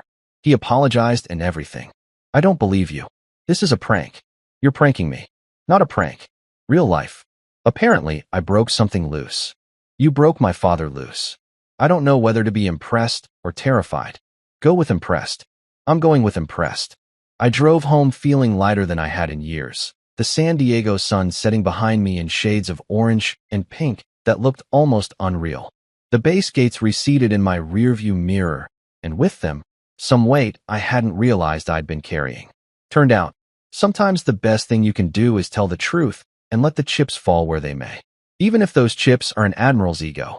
That night, curiosity got the better of me. I couldn't shake the feeling that there was more to Ice Vale than what I remembered, more to Mason's death than bad luck and timing.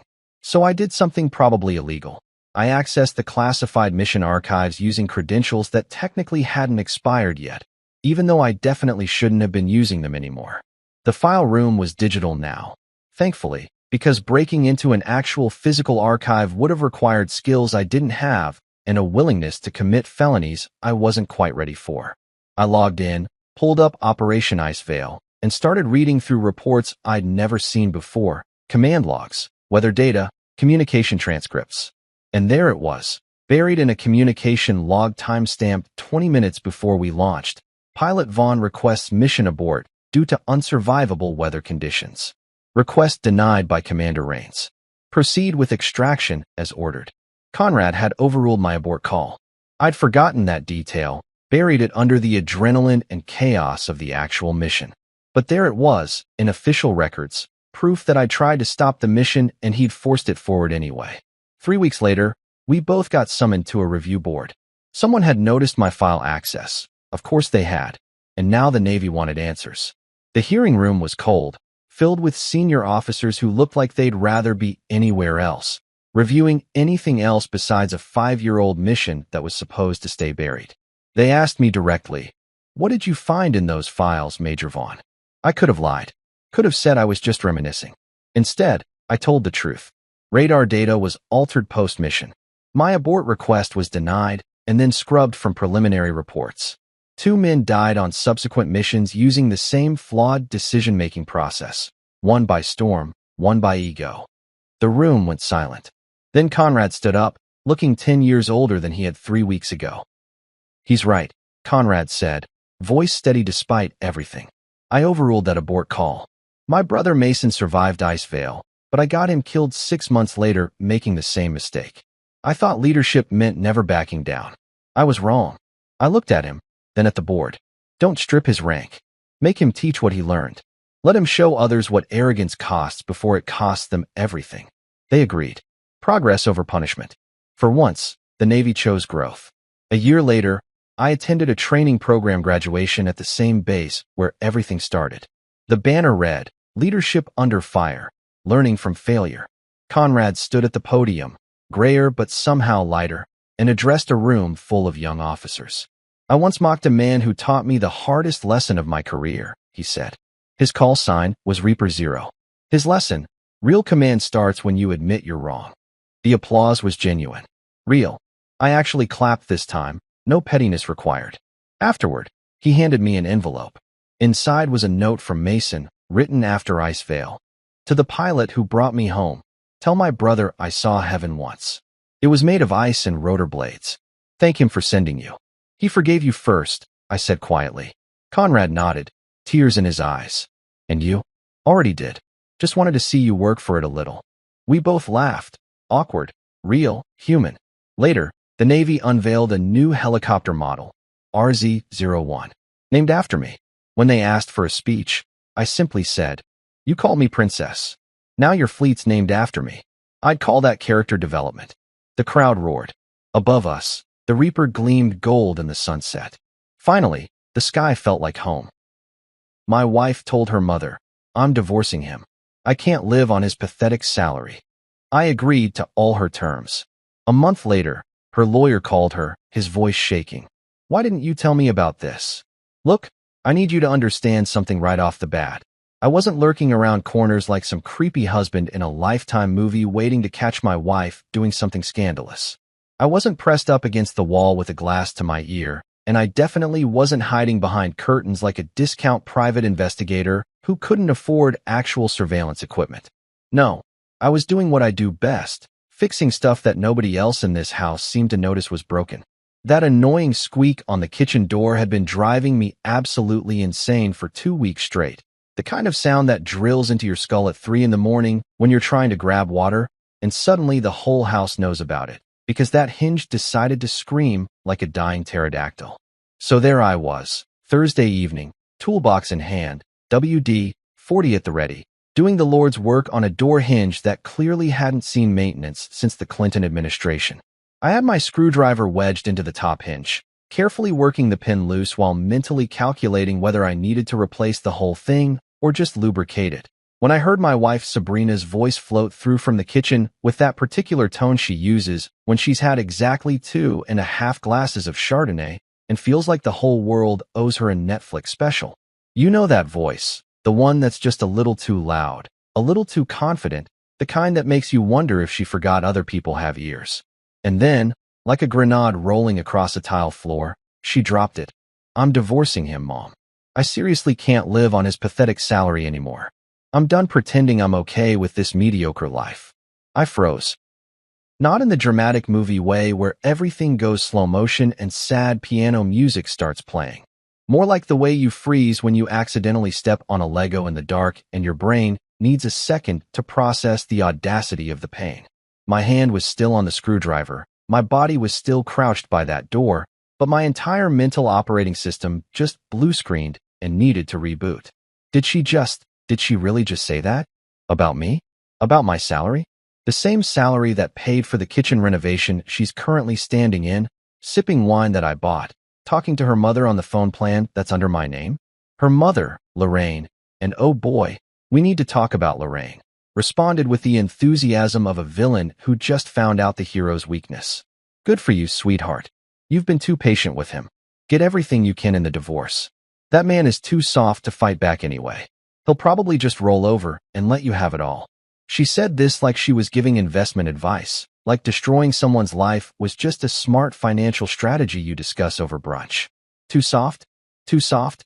This woman who I rescued from a leaking roof during an actual thunderstorm 3 years ago while she sat inside praying over scented candles like divine intervention was going to patch her shingles, was calling me soft? I was up there in the rain, slipping on wet tiles, risking my life while she burned something called Divine Protection Lavender Sage and asked Jesus to cover her home. Lady, Jesus sent me with a ladder and a tarp, and you're calling me soft? But here's the thing that really got me. The detail that made this whole situation shift from devastating to absolutely hilarious. They had no idea I could hear them. See, about 6 months ago, Sabrina wanted to open up the kitchen, which in home renovation terms means knocking down walls and pretending it makes your house look like something from HGTV instead of just making it echoey and weird. I spent 3 weekends demolishing that wall between the kitchen and the dining room, dealing with dust, permits, and her constantly changing her mind about where she wanted the opening. I rebuilt that wall. I textured it. I painted it. I made it look like it had been there since the house was built. And in the process of doing that, I learned something very valuable. Sound travels through that opening like it's got a direct highway into the dining room.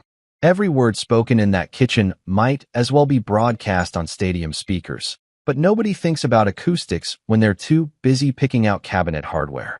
So there I was, crouched by a door with a screwdriver in my hand, listening to my wife and her mother plot my financial destruction with the casualness of people discussing what to order for dinner. Sabrina laughed, and said, "He won't even see it coming. He's so busy being the nice guy and fixing things that he doesn't pay attention to what actually matters. I've already talked to a lawyer, Mom. We're going to take him for everything."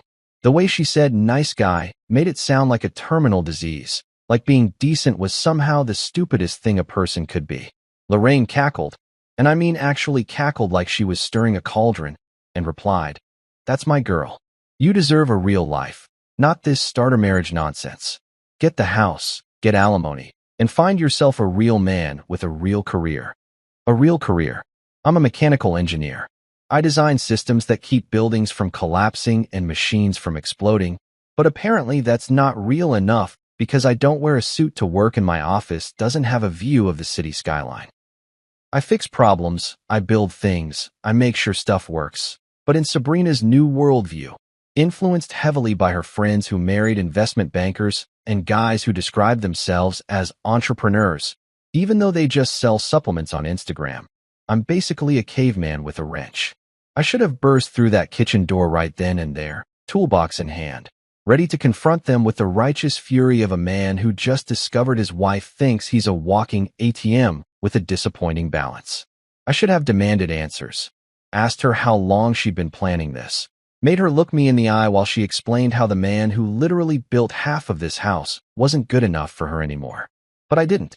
You know why? Because I'm not soft, I'm strategic. There's a difference, and Lorraine's about to learn it the hard way. Instead, I quietly finished fixing that hinge, packed up my toolbox with the calm precision of a surgeon closing up after a successful operation, and walked out of that dining room without making a single sound. I went upstairs, sat on the edge of our bed. Well, I guess it was about to become just the bed, and I didn't scream, didn't punch walls, didn't do any of that dramatic stuff that feels good in the moment, but solves exactly nothing. No, I did something much more dangerous. I started thinking. I started remembering every document I'd ever signed, every asset we owned, every legal structure I'd put in place over the years, because I'm the kind of guy who actually reads the fine print and plans ahead. You know, the boring stuff that soft guys do while their wives are busy not appreciating them. See, Sabrina thinks I'm too polite to fight, too passive to make waves, too nice to protect myself. She's about to discover that quiet doesn't mean weak. It just means I'm the kind of person who plans the whole chess game, while everyone else is still arguing about which piece is the horse. I heard every single word they said, every dismissive laugh, every cruel joke about my pathetic life, and I absorbed it all like a sponge. Not because it hurt me, though let's be real, it absolutely did, but because information is power, and they just handed me enough ammunition to win a war they didn't even know they'd started. I didn't sleep much that night. Sabrina came to bed around midnight, smelling like wine and betrayal, and kissed me on the forehead like she'd just spent the evening watching Netflix instead of planning my financial execution. She whispered, "Good night," with the kind of fake sweetness that would make artificial sugar jealous, and I said it back, because I'm polite like that. Soft, even. And while she fell asleep next to me, probably dreaming about her new life funded by my pathetic salary, I was wide awake, staring at the ceiling, mentally organizing every piece of evidence I'd need, every legal maneuver I could make, every single way I could turn this disaster into the most educational experience of her life. Tomorrow, I'd start building my case. Tonight, I just smiled in the dark and thought about how satisfying it's going to be when the woman who called me too soft to fight realizes she just picked a fight with the wrong engineer. Because soft men don't plot, we plan. And baby, I've got blueprints. Here's the thing that really gets me. The part that keeps me up at night staring at the ceiling like I'm trying to find answers in the texture patterns. We weren't always like this. I know that sounds like something every divorced guy says right before he starts crying into his beer at a depressing bar, but I'm serious. There was actually a time, not even that long ago, when Sabrina looked at me like I was the answer to every question she'd ever had about what she wanted in life. She used to call me my rock, and she didn't say it ironically or as some kind of joke she shared with her friends later. She meant it. She'd introduce me to people at parties and say, "This is my husband, he's my rock," with this proud smile like she'd won some kind of lottery by landing a guy who showed up when he said he would and actually knew how to fix things without calling a professional. Now, apparently, I've been downgraded from rock to pebble, specifically, the annoying kind that gets stuck in your shoe during a hike and ruins your whole day. The transformation didn't happen overnight like some dramatic movie reveal where the music gets ominous and you suddenly realize your partner is actually evil. No, this was more like watching a plant die slowly because you forgot to water it, except in this case, I was the one doing all the watering and the plant just decided it wanted to be in a fancier pot in someone else's house. Metaphors aside, let me paint you a picture of what we used to be back when I was still worth loving and my toolbox was considered charming instead of embarrassing. 3 years ago, back when we'd only been married for about a year and everything still had that new relationship smell, Sabrina used to iron my shirts every Sunday evening while humming Ed Sheeran songs. I'm talking the whole domestic fantasy. She'd set up the ironing board in the living room, put on one of those sappy playlists, and actually iron my work shirts with this little smile on her face like she was doing something meaningful. I'd watch her from the couch, usually pretending to read something but really just observing this woman who seemed genuinely happy to be doing something nice for me, and I'd think, man, I really lucked out. She'd fold each shirt perfectly, hang them in my closet organized by color, and sometimes she'd spray them with this cologne she bought me because she said it made me smell like success and sandalwood, which I'm pretty sure was just marketing copy from the bottle, but I appreciated the sentiment. She used to say she loved my simple mechanical engineer energy, which at the time I thought was a compliment. She'd brag to her friends about how I could fix anything, how I understood how stuff worked, how I was the kind of guy who read instruction manuals for fun and actually enjoyed organizing the garage. Her friend Melissa once had a kitchen disaster, something with her garbage disposal that was making sounds like it was summoning demons, and Sabrina volunteered my services with this proud enthusiasm, like she was lending out a celebrity. I spent 2 hours at Melissa's house fixing her plumbing, while Sabrina stood there telling everyone who'd listened that her husband was so handy and smart, and I felt like a superhero in cargo pants. Those were good days. Simple days. Days when being competent and reliable were apparently attractive qualities instead of whatever they are now. But then something shifted, and I can pinpoint almost exactly when it happened. Her friend group started changing, or maybe they didn't change, and I just started noticing what they'd always been. Melissa married some hotshot corporate lawyer who wore those expensive suits that look uncomfortable but cost more than my car payment. Her other friend, Ashley, landed a guy who claimed to be a tech entrepreneur, which as far as I could tell meant he had money from somewhere, but nobody could really explain what he actually did all day besides post motivational quotes on LinkedIn. Then there was Vanessa, who married a doctor, specifically a dermatologist who drove a Tesla and had strong opinions about wine regions. Suddenly, every girl's night out turned into a competition about whose husband was more successful, whose house was bigger, whose vacation photos made other people feel worse about their lives. And just like that, my toolbox went from sexy to sad. The same skills that used to make Sabrina proud started making her embarrassed. She stopped telling people what I did for work unless directly asked, and even then she'd say it quickly like she was trying to get through an unpleasant obligation. "He's an engineer," she'd say, with the same enthusiasm most people use to describe their dental cleaning appointments. No more details, no more bragging about the projects I worked on, no more proud wife energy. Meanwhile, Ashley would go on for 20 minutes about her husband's latest business venture that sounded suspiciously like a pyramid scheme, and everyone would nod along like he was Elon Musk.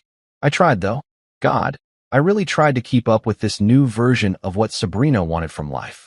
I bought her flowers, the nice ones from the actual florist, not the gas station bouquets, because I'm not a complete idiot.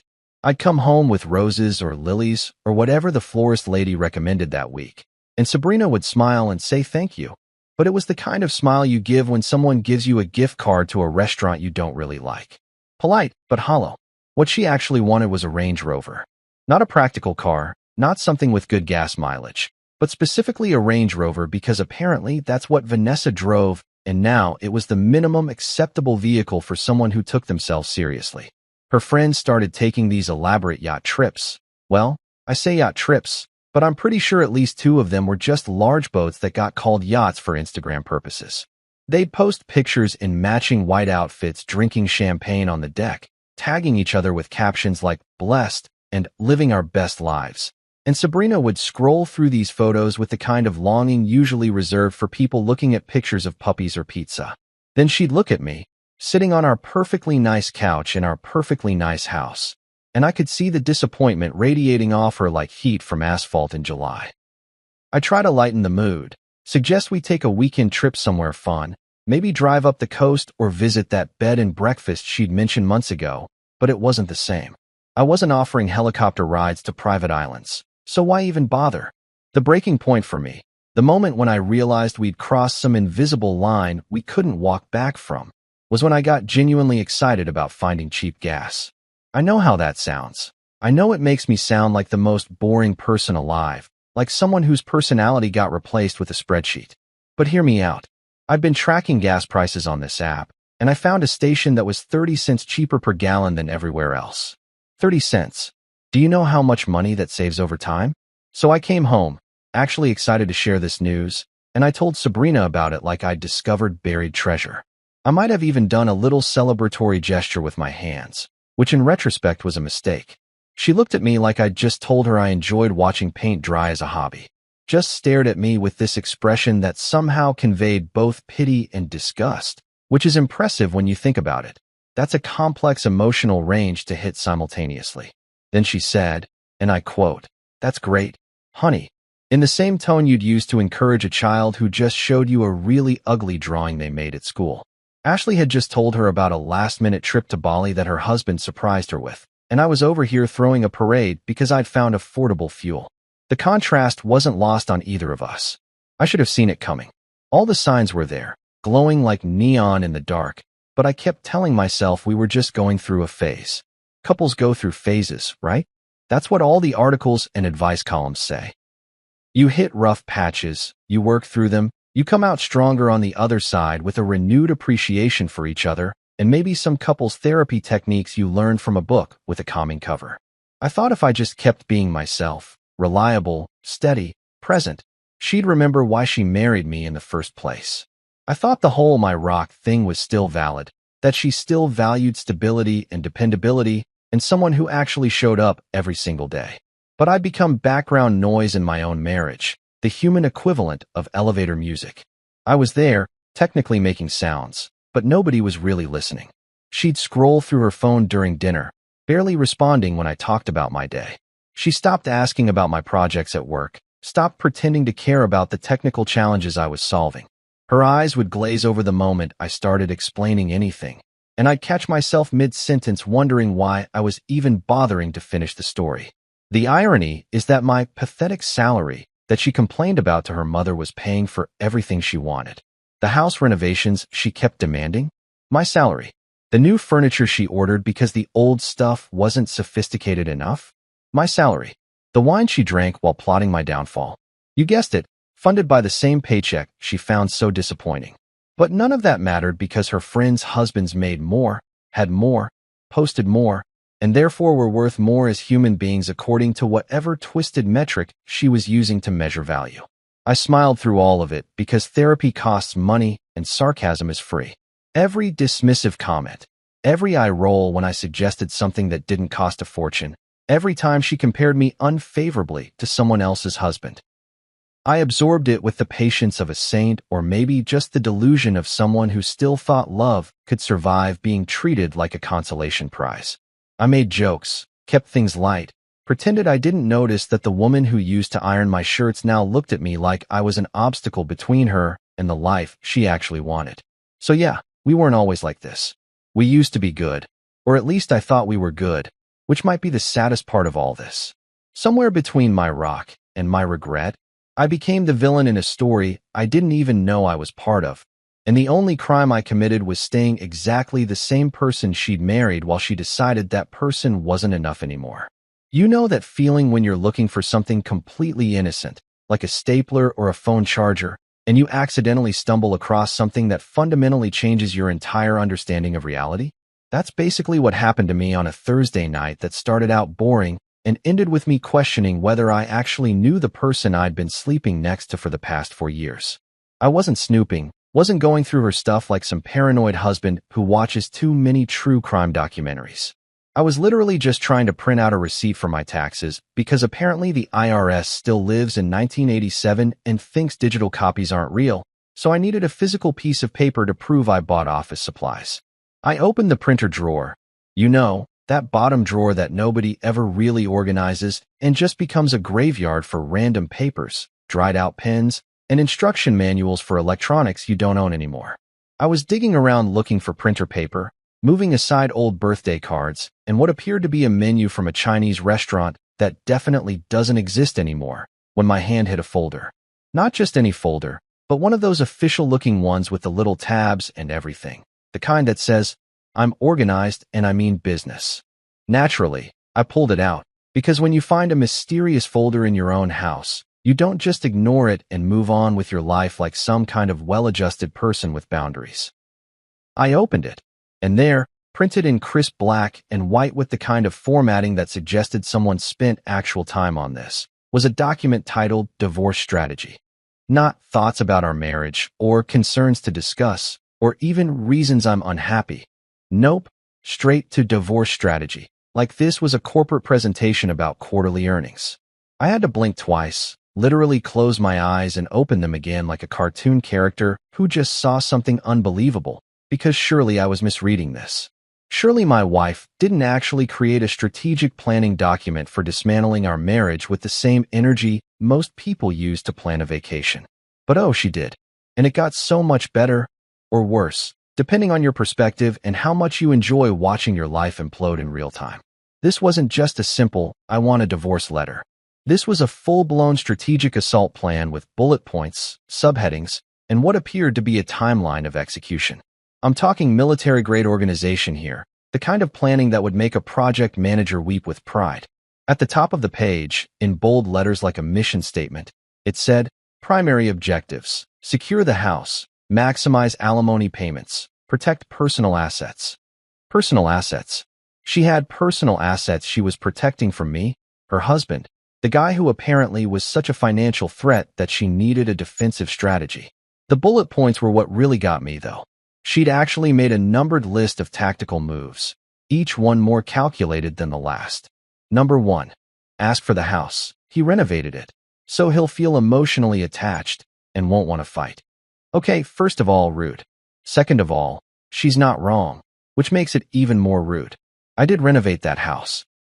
I spent weekends covered in drywall dust and paint, restructured the entire kitchen layout, fixed plumbing issues that the previous owner had ignored for probably a decade, and turned that place from a dated disaster into something actually nice. But sure, use my own hard work and emotional investment against me. That's totally fair play in the game of marital destruction. Number 2 on her little list, demand alimony. Emphasize lifestyle maintained during marriage, downplay earning potential. This one made me laugh. That bitter kind of laugh that comes out when you're too shocked to cry and too angry to scream. She was planning to pretend she couldn't support herself, that she'd somehow become dependent on my pathetic salary. Her words from the kitchen conversation, not mine, while simultaneously complaining that I didn't make enough money. So which is it, Sabrina? Am I not making enough to satisfy your lifestyle dreams? Or am I making so much that you need to keep extracting it after we're divorced? Pick a lane. Number 3, and this is where it gets truly special. Don't mention his private fund. I froze when I read that line. She knew about the fund. Somehow, despite my very careful financial planning and my general assumption that she didn't pay attention to anything that didn't involve shopping or comparing our life to her friends' lives, she discovered the private investment fund I'd set up years ago. This wasn't some massive fortune or secret wealth. It was just money I'd saved and invested carefully over time, the financial equivalent of actually reading the terms and conditions and making smart decisions. But the fact that her strategy specifically said, "Don't mention," it meant she knew it existed and was planning to pretend she didn't, so I wouldn't think to protect it. But wait, there's more, because apparently Sabrina had the dedication of a method actor preparing for the role of a lifetime. Number 4 on her list. And I need you to appreciate the absolute audacity of this, said, practice crying for court appearances. Practice crying. She had scheduled actual rehearsal time for fake emotional breakdowns. This wasn't a spontaneous moment of sadness or genuine grief over a failing marriage. This was a performance piece she was workshopping like she was preparing for Broadway. I imagined her standing in front of the bathroom mirror, trying out different crying styles, maybe timing how long she could hold a sob before it became obvious she was faking it. No, that one's too dramatic. Try the single tear rolling down the cheek. That's more sympathetic. Number 5. Emphasize his lack of ambition and refusal to provide proper lifestyle. There it was in black and white. The narrative she was planning to sell to her lawyer, the judge, probably her friends, and anyone else who would listen. Never mind that I had a stable career, paid all our bills on time, and never once failed to provide anything she actually needed. The problem wasn't that I couldn't provide. It was that I couldn't provide at the same level as Ashley's tech bro husband or Vanessa's dermatologist. I wasn't refusing to give her a proper lifestyle. I was refusing to go into debt pretending to be wealthier than I was just to keep up with people who probably had their own financial problems hidden behind Instagram filters. The document went on for 3 pages. 3 full pages of strategic planning, complete with a section labeled Anticipated Responses and Counterarguments, where she'd literally predicted what I might say in my own defense and prepared rebuttals. It was like reading a chess strategy guide where I was the opponent and she'd already planned 15 moves ahead. There was a timeline suggesting the best month to file for divorce, apparently March, because tax season makes financial discussions easier. Notes about which lawyer to hire based on their aggressive reputation and high success rate. And even a section about how to handle telling mutual friends in a way that positioned her as the victim. I stood there in my home office, holding this folder like it was radioactive, and I had this surreal moment where I wondered if I'd accidentally married a supervillain. This level of planning, this degree of calculated manipulation, this wasn't normal relationship dysfunction. This was Ocean's 11 meets divorce court, and I was apparently the casino she was planning to rob. The scariest part wasn't even the content of the plan. It was the handwriting in the margins. She'd made little notes to herself, reminders and encouragements like, "Stay strong," and "You deserve better," and my personal favorite, "He won't see this coming because he trusts you." She was right about that last part. I did trust her, or at least I had trusted her up until approximately 5 minutes ago when I discovered she'd been treating our marriage like a heist movie where she was the mastermind and I was the oblivious security guard who leaves his post to get coffee at the critical moment. The betrayal wasn't just that she wanted a divorce. People fall out of love, marriages end. I could have handled that like an adult if she'd just been honest about it. No, the betrayal was the premeditation, the cold calculation, the fact that she'd been smiling at me over breakfast while simultaneously plotting exactly how to destroy my financial stability and emotional well-being. I carefully put the document back exactly where I found it, made sure the folder was positioned the same way, even recreated the messy pile of random papers on top of it so she wouldn't know I'd seen it. My hands were shaking, not from fear, but from the adrenaline rush you get when you suddenly realize you're in a fight you didn't know you'd entered, and you need to start swinging or you're going to get knocked out. She thought I wouldn't notice. She genuinely believed that I was so oblivious, so trusting, so pathetically devoted that I'd never go looking in printer drawers or question why she suddenly seemed happier or notice that she was documenting our marriage like it was evidence for a trial. Here's what Sabrina didn't know about me, though. The thing she'd fundamentally misunderstood about the man she married. Just because I'm quiet doesn't mean I'm stupid. Just because I'm patient doesn't mean I'm passive.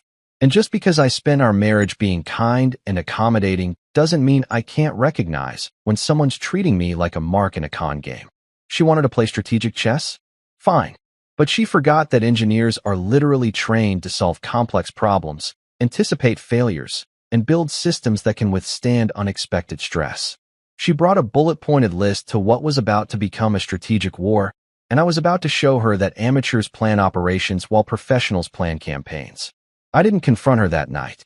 I didn't storm into the living room waving the document and demanding explanations like some dramatic hero in a soap opera. No, I did something much more dangerous. I went back to acting completely normal. I printed my tax receipt like that's what I'd come into the office to do. I walked out. I made dinner. I asked Sabrina about her day with the same casual interest I always had. She had no idea that while she was talking about some drama with her friend group, I was mentally running through everything I knew about asset protection, legal trusts, and exactly how to turn her own strategy against her. That night, lying in bed while she slept peacefully next to me, probably dreaming about her post-divorce life funded by my alimony payments, I stared at the ceiling and smiled in the dark. She'd said I wouldn't see it coming because I trusted her. But she was wrong about one critical thing. I had seen it coming the moment I overheard that kitchen conversation. This document just confirmed what I already knew and gave me the blueprint to her entire plan. She thought she was playing chess while I was playing checkers, but what she didn't realize was that I'd been playing chess this whole time. I was just polite enough to let her think she was winning. So I whispered to the darkness, quiet enough that she couldn't hear me. Game on, Sabrina. Game on. You know what's funny about being underestimated? It gives you the kind of freedom that people who are taken seriously never get to experience. Once someone decides you're not a threat, they stop watching their back around you. They get sloppy. They say things they shouldn't say, leave evidence where they shouldn't leave it, and generally operate under the dangerous assumption that you're too dumb, too nice, or too checked out to notice what they're doing. Sabrina had clearly placed me in the harmless husband category, filed me away mentally somewhere between piece of furniture and loyal golden retriever. And that misconception was about to become the most expensive mistake of her life. So I made a decision that probably would have surprised her if she'd been paying any attention. I turned invisible. Not literally, obviously, because that would require either superpowers or some serious scientific breakthrough that my mechanical engineering degree didn't cover. No, I became invisible in the way that people in relationships become invisible when the other person stops seeing them as a full human being. I became background noise, the husband equivalent of elevator music, just sort of there making ambient sounds while she went about her business of plotting my downfall. I stopped asking her about her day with any real interest. I stopped trying to engage her in meaningful conversations about our future, our problems, or anything that required her to acknowledge I had thoughts and feelings. I just smiled, nodded, and existed in the peripheral vision of her life. And let me tell you, it was liberally freeing in the most depressing way possible. When you stop caring what someone thinks of you, when you stop trying to win their approval or fix their perception of you, you suddenly have all this mental energy to redirect toward more productive activities. Like, for instance, building an absolutely bulletproof legal defense and counter strategy that would make her divorce strategy document look like a kindergartner's crayon drawing next to the Mona Lisa. The first thing I did was download an app on her phone, which, by the way, she'd never bothered to password protect for me, because why would she? I was just her harmless husband who fixed squeaky doors and got excited about gas prices. I wasn't a threat. The app was one of those wellness programs, disguised as a hydration reminder because Sabrina was always on some new health kick that lasted approximately 3 days before she forgot about it and moved on to the next trending wellness fad. This particular app reminded you to drink water throughout the day with little notification pings and motivational messages like, "Stay hydrated, stay healthy." Real wholesome stuff that nobody would ever suspect was actually sophisticated recording software. Here's the beauty of modern technology. It's gotten so advanced that you can basically carry a recording studio in your pocket. And if you're even moderately tech-savvy, you can make that recording studio work for you in ways that would have required an entire van full of surveillance equipment 30 years ago. Every time Sabrina had a phone conversation, every time she met with her friends for a wine night, which was really just a strategy session for how to maximize their divorce settlements, every time she rehearsed her courtroom tears in the bathroom thinking she was alone, my phone was saving it in beautiful high-definition audio. She talked to her lawyer, a guy named Marcus who sounded like he'd watched one too many episodes of Suits and thought being aggressive was a personality trait.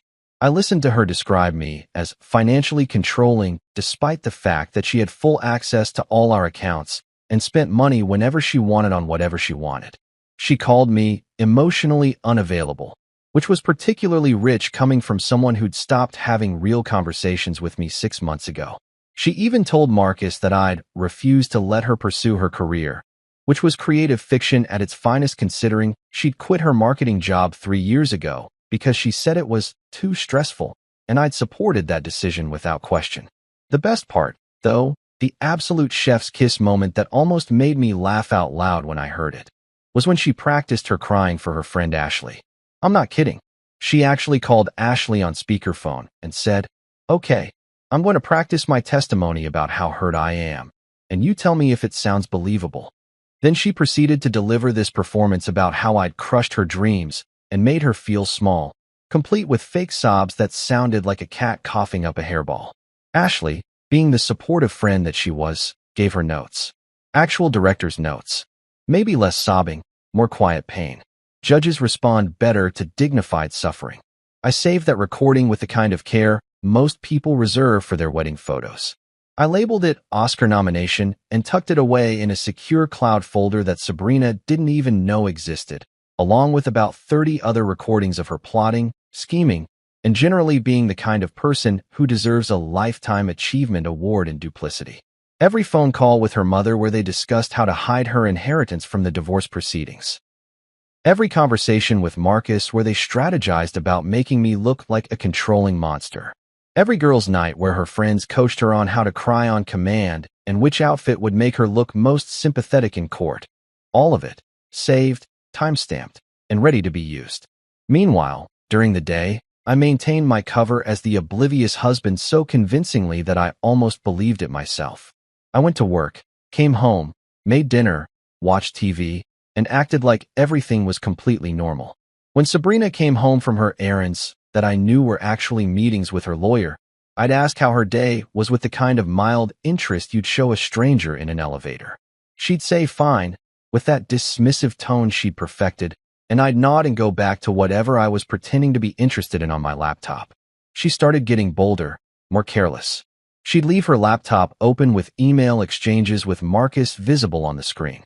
She'd take phone calls in the next room, thinking the wall was enough privacy, not realizing that the same acoustic design that let me hear her kitchen conversation with her mother worked throughout the entire house. She'd go out for drinks with her friends and come home slightly tipsy, mumbling to herself about the plan and how she was so close to freedom. One night, she literally walked past me on the couch and said, "Soon I won't have to look at your face anymore," under her breath like I couldn't hear her. I just smiled and kept scrolling through my phone, but internally I was thinking, "Oh honey, the face you won't be looking at is your own reflection when you realize how badly you miscalculated." I started documenting everything, not just the recordings, but physical evidence too. Every credit card statement showing her spending habits. Every text message where she complained to her friends about our poverty while posting photos of expensive brunches and designer handbags. Every social media post where she hinted at being in an unhappy marriage, carefully crafted to make her look like a victim while making me look like some kind of oppressive villain who was holding her back from her dreams. I screenshot everything, saved everything, organized everything into folders with the kind of meticulous attention to detail that would make a librarian weep with joy. Her friend Vanessa came over one afternoon for coffee, and I happened to be home working in my office. They sat in the kitchen. Of course they sat in the kitchen, because apparently that had become Sabrina's war room, and talked about the divorce like it was already a done deal. Vanessa asked if she was worried about me fighting back, and Sabrina laughed. Actually laughed. She said, "He won't fight. He's too polite to make a scene. He'll probably just sign whatever I put in front of him because he's too soft to deal with conflict." I sat in my office, listening through my own recording app, and smiled. She thought politeness was weakness. She thought avoiding conflict meant being incapable of it. She'd fundamentally confused being nice with being stupid, and that confusion was going to cost her everything. Because here's the thing about actually nice people, the genuinely kind folks who go through life trying not to hurt others and treating people with respect. When you back them into a corner and attack them with the kind of calculated cruelty that Sabrina was displaying, they don't fight like people who are used to fighting. They fight like people who have nothing left to lose and unlimited creativity for solving problems. I wasn't angry anymore, not in the hot, explosive way I'd been when I first overheard her kitchen conversation. That anger had cooled into something much more dangerous, a cold, calculated determination to win. She wanted to play games? I'd show her what happens when you challenge an engineer to solve a problem. We literally get paid to find weaknesses in systems and fix them, and Sabrina's entire strategy was just a system full of exploitable weaknesses. She told her friend Marcus, during one of their phone calls that I recorded with the dedication of a court stenographer, he doesn't even know about the trust. I never told him about the house structure, and he's too dumb to check property records. That recording was particularly delicious because she was dead wrong on both counts. I knew exactly what the property structure was because I'd set it up. The house wasn't in our names. It was owned by a holding company I'd created years before we got married, back when I was being too careful and too paranoid, according to her.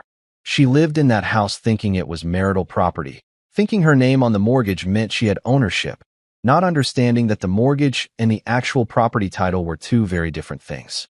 But I didn't correct her. I didn't drop hints or try to warn her that she was building her entire strategy on a foundation that didn't exist.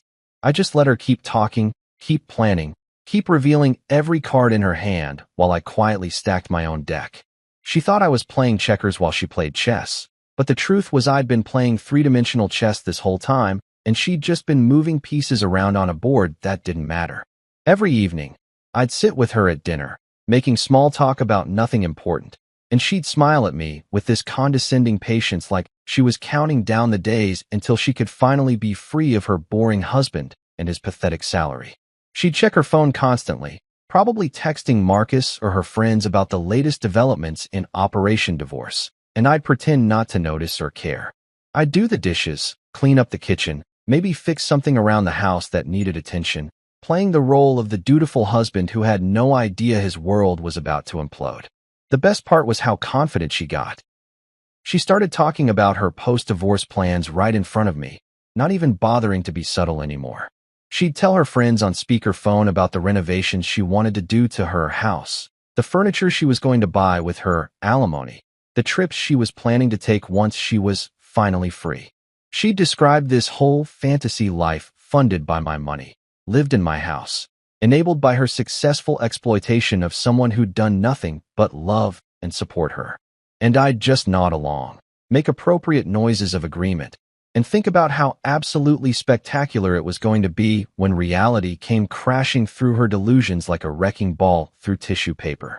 She wanted everything. She was about to get exactly what she deserved, which, spoiler alert, was absolutely nothing she was expecting. I gave her enough rope to hang herself with, and she was enthusiastically braiding it into a noose while thinking she was making a designer accessory. Every day she got more careless, more open about her plans, more convinced that I was too stupid and too passive to be a threat. And every day, I collected more evidence, refined my counter-strategy, and waited for the perfect moment to reveal that the husband she thought was soft was actually made of something much harder, and that too polite to fight had just been code for smart enough to let you defeat yourself. The day finally arrived with all the ceremony of a funeral, which was fitting because our marriage was definitely dead and we were just here to make it official. Sabrina had scheduled the signing for a Tuesday afternoon at 2 o'clock, which I found oddly specific until I realized she'd probably consulted some article about the best time to ambush your husband with divorce papers. Or maybe her astrologer told her Mercury was in the right position for financial devastation. She'd been buzzing around the house all morning with this barely contained excitement, like a kid on Christmas Eve who knows exactly what present they're getting and can't wait to rip it open. Her lawyer, Mr. Marcus Tanner, showed up 15 minutes early because apparently being punctual is how lawyers justify their hourly rates. He walked into our house. Well, technically my house, but we'll get to that. Wearing a suit that probably cost more than my monthly mortgage payment and a tie that screamed, "I win divorces for a living and I'm very good at it." Everything about him was calculated to intimidate, from his overly firm handshake to the way he set his expensive leather briefcase on our dining table like he was claiming territory. He had this smug energy radiating off him, the kind of confidence that comes from winning too many cases against unprepared opponents who didn't see him coming. He looked at me like I was a particularly easy puzzle he was about to solve in record time, gave me this patronizing smile, and said, "Thank you for being reasonable about this process. It'll make everything so much smoother for everyone involved." Translation: "Thank you for being a doormat I'm about to wipe my shoes on." I just nodded politely, because at this point I'd perfected the art of looking harmless while mentally planning someone's legal destruction. It's a skill, really. You smile, you agree, you let them think they've already won, and then you wait for the perfect moment to flip the board. Sabrina sat down across from me at the dining table we'd picked out together 3 years ago at some furniture store where she'd spent 2 hours debating between oak and walnut finishes. She was wearing this outfit that was clearly chosen for maximum, "I'm the victim here" impact. A simple dress, minimal makeup, hair pulled back in a way that said, "I'm too devastated to care about my appearance," even though I knew she'd spent 45 minutes getting ready because I heard her blow dryer running. She had her sympathetic face on, the one she'd been practicing in the bathroom mirror, and when she looked at me her eyes had this carefully crafted sadness that would have been Oscar-worthy if I didn't know it was completely fake. Marcus slid the divorce papers across the table with the kind of theatrical flair that suggested he'd done this exact move hundreds of times and probably practiced it in front of a mirror. The papers were thick, official-looking, the kind of document that weighs heavy in your hands because of what it represents. I could see sections highlighted in yellow, sticky tabs marking where I needed to sign, little arrows pointing to signature lines like they were worried I might miss them. At the top of the first page, in bold letters, it said "Dissolution of Marriage," which is such a cold, clinical way to describe the end of something that was supposed to last forever. Sabrina reached across the table and put her hand on mine in this gesture that was probably supposed to seem compassionate, but just felt condescending. "Thank you for not making this harder than it needs to be," she said, and her voice had this soft, grateful quality that made me want to laugh. She actually thought she was being gracious by allowing me to participate in my own financial execution without putting up a fight. I know this isn't easy for either of us, but I think we can both agree this is for the best. We've grown apart, and there's no point in dragging this out. I looked at her, really looked at her, and tried to remember when exactly this person I'd married had turned into someone I didn't recognize. Was it gradual? Was there a specific moment? Or had she always been this person and I'd just been too blind to see it?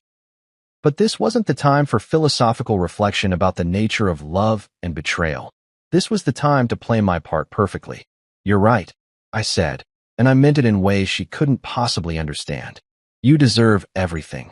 I watched her face light up at those words, watched the little smile that played at the corners of her mouth as she interpreted my statement exactly the way she wanted to. She thought I meant everything I own. What I actually meant was everything that's about to happen to you.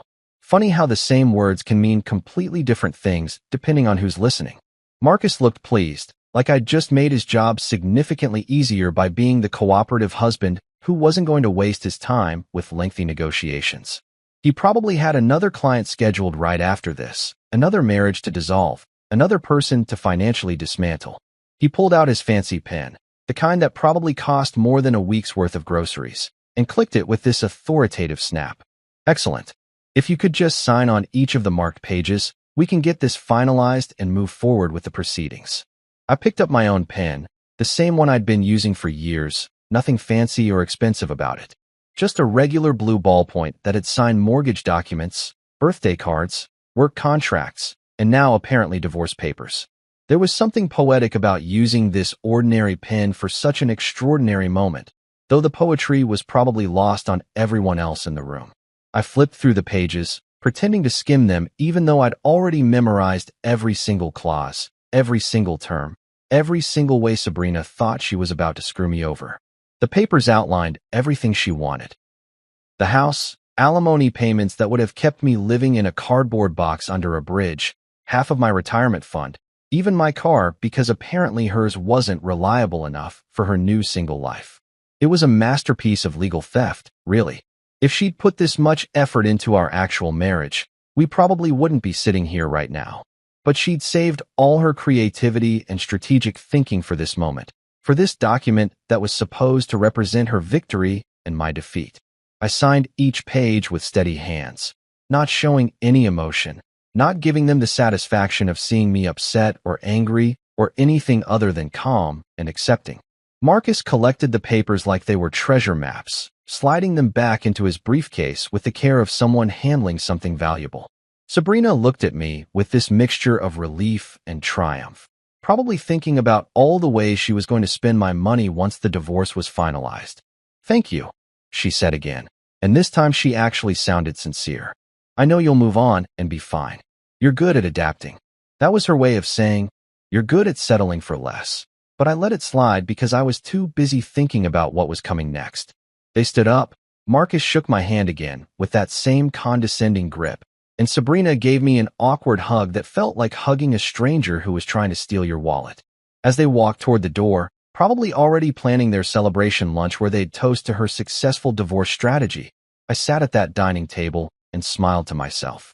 I'd just signed those papers with the same pen I'd used 3 years ago to register the trust that secretly owned our house, the same pen I'd used to create the shell company that held all our major assets, the same pen that had protected me from exactly this scenario long before I ever thought I'd need protection.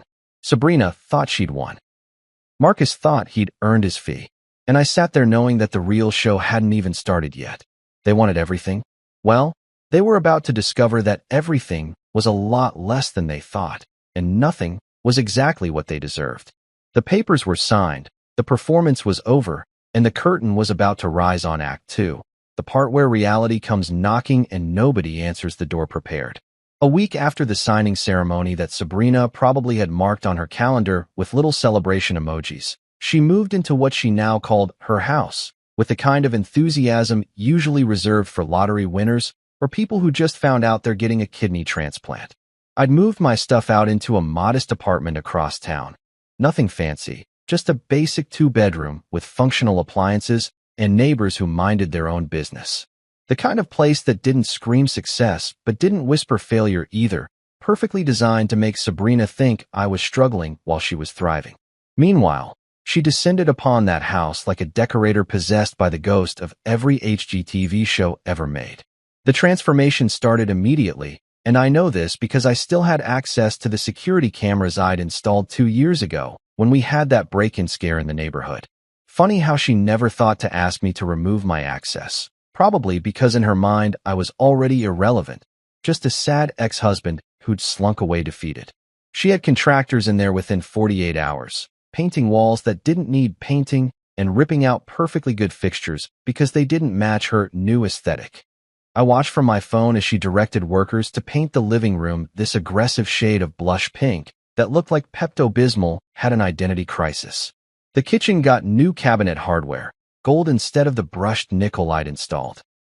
Because apparently gold was more luxurious, and she was done with my budget choices.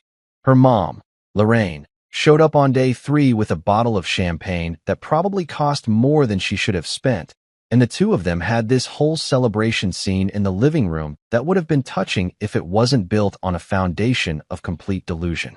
I couldn't hear what they were saying through the camera feed, but I could see them toasting, laughing, Lorraine gesturing around the room like she was admiring a palace instead of a suburban three-bedroom that was about to become a very expensive lesson in reading property documents. They looked so happy, so victorious, like they'd just conquered enemy territory instead of moving into a house that legally belonged to a shell company they didn't know existed. Sabrina went full influencer mode with the redecorating, posting everything on social media like her life had suddenly become a lifestyle brand. She bought new furniture, a white sectional couch that looked like it would stain if you looked at it wrong, some abstract art pieces that probably cost a fortune and looked like something a kindergartner made during free time, and throw pillows that served no functional purpose except to be artfully arranged for photos. Every room got the Instagram treatment, strategic lighting, carefully placed plants that she'd definitely kill within a month, and those wooden signs with inspirational quotes like, "She believed she could, so she did, and new beginnings start here." The master bedroom, the same room where we'd slept together for 3 years, got completely purged of any evidence I'd ever existed. She replaced the bedding with something fluffy and white that looked impossible to keep clean, hung sheer curtains that let in too much morning light, and installed this ridiculous chandelier that was way too fancy for a suburban bedroom. She posted a photo of it with the caption, "Finally living in MY space, designed MY way," with about 15 hashtags including hashtag fresh start, hashtag living my best life, and my personal favorite, hashtag freedom feels good. The comments section was full of her friends hyping her up, telling her she deserved this, calling her a queen, all of them completely unaware that they were celebrating a woman who was essentially redecorating a house she didn't own. She renamed it too, because apparently just living there wasn't enough, it needed a rebrand. She ordered one of those custom signs for the front porch that said, "Sabrina's Sanctuary," in that cursive font that every basic home decor enthusiast loves. A sanctuary. She turned my investment property into her personal sanctuary, complete with matching doormats and seasonal wreaths. She even started a home Instagram account separate from her personal one, calling it Sabrina's Sanctuary with a bio that read, "Creating my dream space one room at a time, Sparkles house with garden to hearts." Her friends came over constantly those first 2 weeks, and I watched through the cameras as they had their wine nights and girls' brunches. All of them sitting on that overpriced white couch admiring what Sabrina had built for herself. Ashley brought over a housewarming gift, some expensive candles that probably smelled like financial irresponsibility. Vanessa showed up with flowers and spent an hour taking photos for her own Instagram, because apparently being friends with someone who won a divorce was social media gold. They all acted like Sabrina had achieved something monumental instead of just signing papers that were about to backfire spectacularly. I sat in my modest apartment, eating takeout Thai food and watching this circus unfold on my phone like it was the world's most expensive reality TV show. Every new piece of furniture she bought, every contractor she hired, every paint color she chose. It was all adding up on credit cards and loans that she thought she could afford because she was banking on alimony payments that were never going to materialize. She was spending money like someone who'd already won the lottery, not realizing the ticket was fake. The best part was her social media presence, which had transformed from occasional food photos and vacation pictures into a full-blown documentation of her journey to independence. She posted daily updates about her decorating decisions, her morning routines in her space, inspirational quotes about leaving toxic situations and choosing yourself. One post showed her sitting on that ridiculous white couch with a coffee mug that said "Boss Babe," captioned, "Sometimes you have to let go of what's holding you back to make room for what lifts you up." The irony was so thick you could cut it with a knife. Her followers ate it up. The like counts were impressive, the comments were supportive, and everyone seemed genuinely happy for her transformation from trapped wife to independent woman. Nobody questioned how she could afford all these renovations on her supposedly non-existent income. Nobody wondered why she was living so lavishly if she'd just left a husband with a pathetic salary. They just celebrated with her, shared her posts, and contributed to the narrative that she was thriving. Meanwhile, I was just drinking tea. Literally drinking tea, not spilling it yet, and watching this whole elaborate fantasy play out. I could have stopped it at any moment, could have made a phone call to her or her lawyer and explained the situation, maybe saved her from this embarrassing performance. But where's the learning opportunity in that? Sometimes people need to build their castle completely before they realize they built it on quicksand. Sometimes the lesson needs to be spectacular to be effective. She even threw a housewarming party at the end of the second week, inviting all her friends and some people I didn't even recognize. I watched through the cameras as they mingled in the living room, admired the renovations, complimented her taste, and celebrated her new chapter. Lorraine made a toast. I could see her raising her glass in the camera frame, probably saying something about her daughter's strength and independence. Everyone cheered. Someone popped champagne. It was a whole production. And the entire time, sitting in my apartment with my phone in one hand and documents in the other, I was just waiting. Waiting for the right moment. Waiting for her to get comfortable in her victory. Waiting for the pink curtains to go up and the gold hardware to be installed and the Sabrina's Sanctuary sign to be mounted. Because the higher she climbed on this ladder of delusion, the more spectacular the fall was going to be. She thought she'd won the house. She thought she'd escaped. She thought she'd built herself a kingdom. And technically, she was right about one thing. It was about to become a sanctuary. Just not hers. More like a sanctuary for lessons about reading legal documents and not underestimating quiet people who know how to use property law. The pink curtains went up on a Thursday. By Friday afternoon, I'd made the phone call.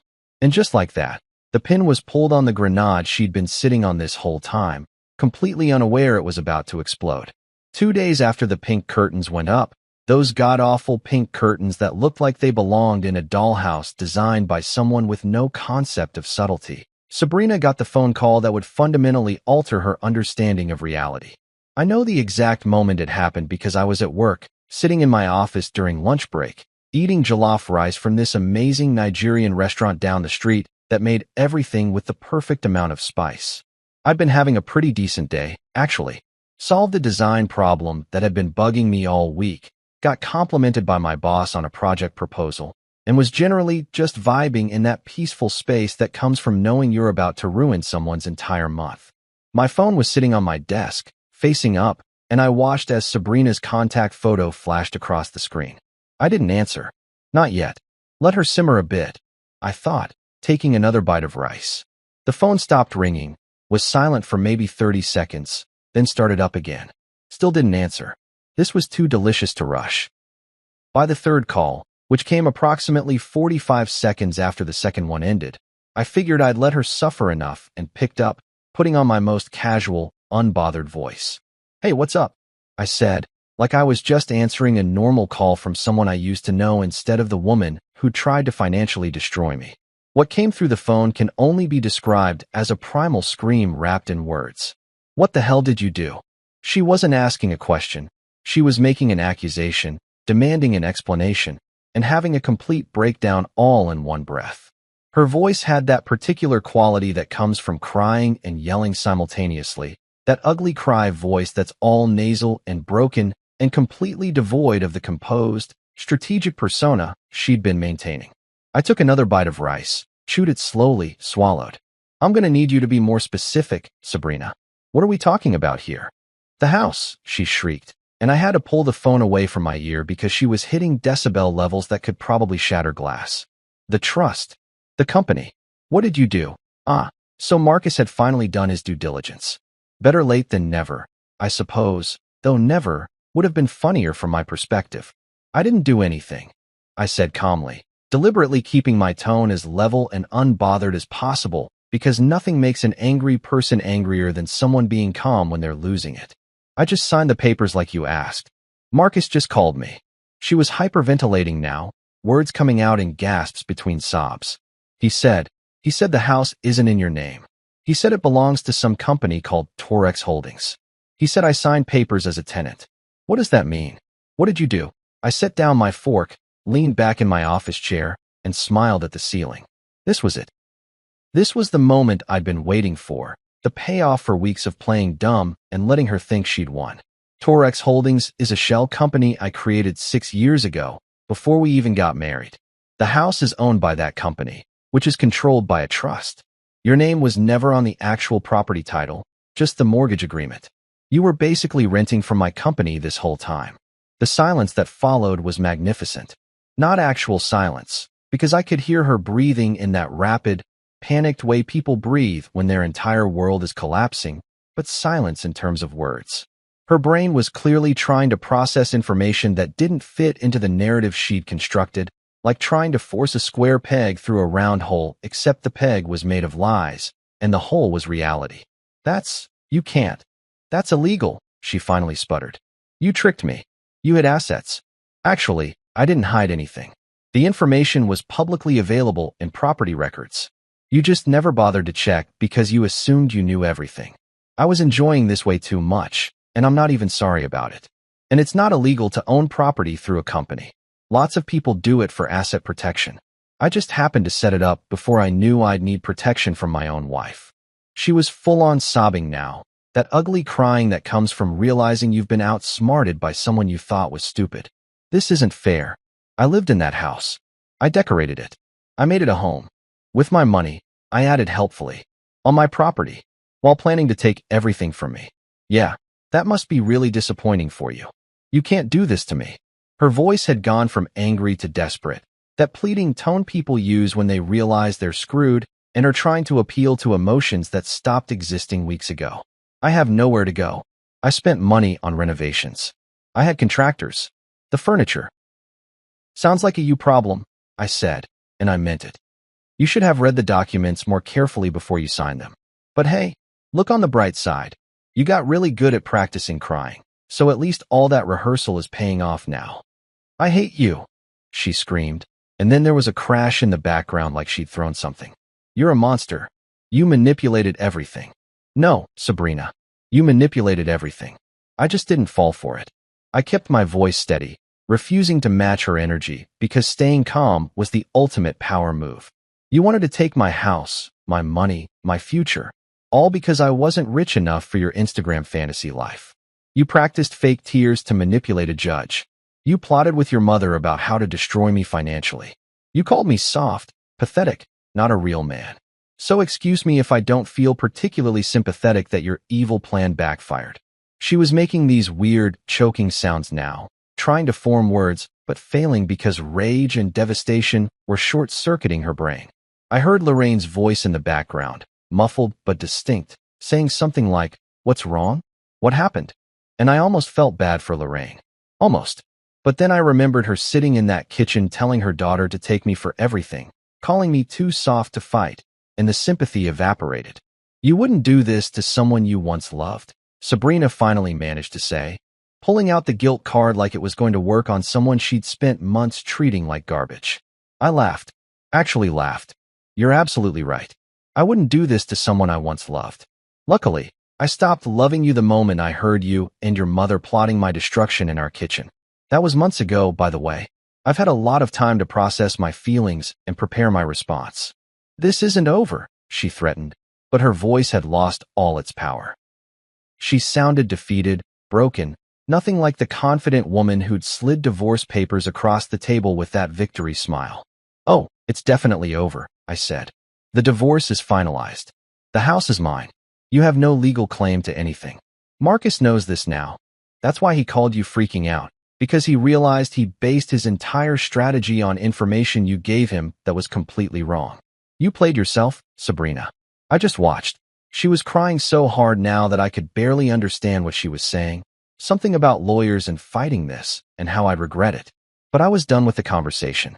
I'd said what needed to be said, delivered the reality check she'd been avoiding, and now I had jollof rice getting cold on my desk. Hey, Sabrina, I said, cutting off her rant mid-sentence. Remember when you said I was too polite to fight? How's that working out for you? And then I hung up. Just pressed the end call button mid-breakdown, cutting off her sob with the digital finality of a phone disconnecting. My screen went black, showing my reflection, and I was smiling. Not a cruel smile, not an evil villain smile, just the satisfied smile of someone who'd just won a game they never wanted to play but played anyway and dominated completely. I picked up my fork, took another bite of jollof rice, and thought about how quiet victories taste better than any meal ever could. She wanted drama, wanted a big confrontation, wanted me to feel bad or guilty or conflicted. But I just felt relief. Relief that I'd never have to deal with her manipulation again. Relief that justice, for once, actually showed up on time. My phone buzzed with a text. It was from her. Multiple texts, actually, coming in rapid succession, all caps, lots of exclamation points, the digital equivalent of a breakdown. I didn't read them. Just silenced her number and went back to my lunch. Because some conversations deserve to end mid-sentence, and some people deserve to scream into the void where nobody's listening anymore. Sabrina's first instinct after realizing she'd been completely outmaneuvered wasn't to quietly accept defeat and learn from her mistakes like a mature adult. No, that would have required self-awareness and humility, two qualities she'd apparently never developed. Instead, she did what every modern person does when reality doesn't cooperate with their narrative. She took to social media to play the victim. Within hours of our phone call, her Instagram and Facebook accounts erupted with posts that would have made a soap opera writer say, "Tone it down a bit." The first post appeared around dinner time. A black and white photo of her sitting on that expensive white couch looking contemplative and sad, staring off into the distance like she was in a perfume commercial for a fragrance called Betrayal. The caption read, "Sometimes the people you trust most are the ones who hurt you deepest. Never trust a man who smiles while you cry. Lessons learned the hard way. Broken heart # betrayed # trust issues # stronger than ever." The comments section immediately filled up with her friends offering support, posting heart emojis, and "you deserve better queen" messages, all of them completely unaware of the actual story. I watched this unfold from my apartment with the kind of detached amusement you get from watching a movie where you already know the ending. She was trying to control the narrative, paint herself as the wounded party, the innocent victim of a conniving husband who'd somehow wronged her. Ashley commented, "He never deserved you anyway, babe." And Vanessa added, "Men are trash. You're going to get through this." Even Lorraine joined in with, "My daughter is a survivor," which was particularly rich coming from someone who'd actively encouraged the whole scheme. For about 6 hours, it worked. Her post got hundreds of likes, dozens of supportive comments, shares from friends who thought they were supporting someone going through a tough divorce. She posted a few more in quick succession. Inspirational quotes about Phoenix rising from ashes, photos of herself looking brave and resilient, even a video of her doing yoga in the living room with a caption about finding inner peace despite chaos. It was a whole PR campaign designed to make her look sympathetic and me look like a monster. But here's the thing about trying to rewrite history in the age of technology. Someone always has receipts. And I had recordings. Lots of them. Particularly one very special recording that I'd been saving for exactly this kind of situation. The one where she practiced her fake crying with Ashley, complete with director's notes about making it more dignified suffering instead of ugly sobbing. I debated whether to release it, whether stooping to her level was worth it. But then I remembered something important. Sometimes people need to face the consequences of their actions, and sometimes those consequences need to be public. I didn't post it directly. That would have been too obvious, too aggressive, and honestly beneath me. Instead, I sent it to exactly 3 people: Ashley, Vanessa, and one mutual friend named Derek, who I knew couldn't keep a secret if his life depended on it and loved drama more than he loved breathing. I sent it with no context, no explanation, just the audio file labeled Sabrina_practice_session.mp3, and let nature take its course. Derek posted it within an hour. Not the whole thing, just a carefully edited clip that captured the essence. Sabrina saying, "Okay, I'm going to practice my testimony about how hurt I am. You tell me if it sounds believable," followed by her theatrical sobbing, followed by Ashley's critique about needing more quiet pain. He posted it on his Instagram story with the caption, "When you find out your friend's divorce drama is actually an audition performing arts hot beverage," and tagged Sabrina without thinking about the consequences because Derek lived for chaos. The story spread like wildfire through their social circle. Within 2 hours, I watched as the supportive comments on Sabrina's posts started changing tone. The heart emojis disappeared. The "You Go Girl" messages stopped. Instead, people started asking questions. "Wait, is this real? Did you actually practice crying? So you lied about everything?" Some people deleted their supportive comments entirely, probably embarrassed they'd been fooled. Others left their comments up, but added new ones expressing disappointment or confusion. Sabrina tried damage control, posting a long explanation about how the audio was taken out of context and manipulated, and that I was weaponizing private conversations to make her look bad. But the problem with claiming something is out of context is that people wanted the full context, and once they started digging, they found her other posts, the ones from a week ago celebrating her new house, showing off expensive furniture, living this luxurious lifestyle, despite claiming in divorce papers that she had no income and needed alimony. The math wasn't mathing, as the kids say, and people noticed. Ashley, to her credit or maybe her shame, went completely silent on social media. Vanessa made a vague post about staying out of other people's business, which was basically an admission that she was abandoning ship. Other friends who'd been cheerleading Sabrina's divorce just days earlier suddenly had nothing to say, their silence speaking louder than any supportive comment could have. The best comment came from someone I didn't even know, a friend of a friend who wrote, "So let me get this straight. You practiced fake crying, tried to take everything from your husband, failed because he was smarter than you thought, and now you're mad that he didn't just let you rob him? Girl, that's not betrayal, that's consequences." It got 47 likes before Sabrina deleted the entire post, but screenshots live forever, and someone had already captured it and shared it in what I can only assume was a group chat dedicated to local drama. Her follower count started dropping. Not dramatically. This wasn't some influencer cancellation where she lost thousands overnight, but steadily, consistently, people quietly unfollowing or unfriending her as they realized they'd been supporting someone who wasn't quite the victim she'd claimed to be.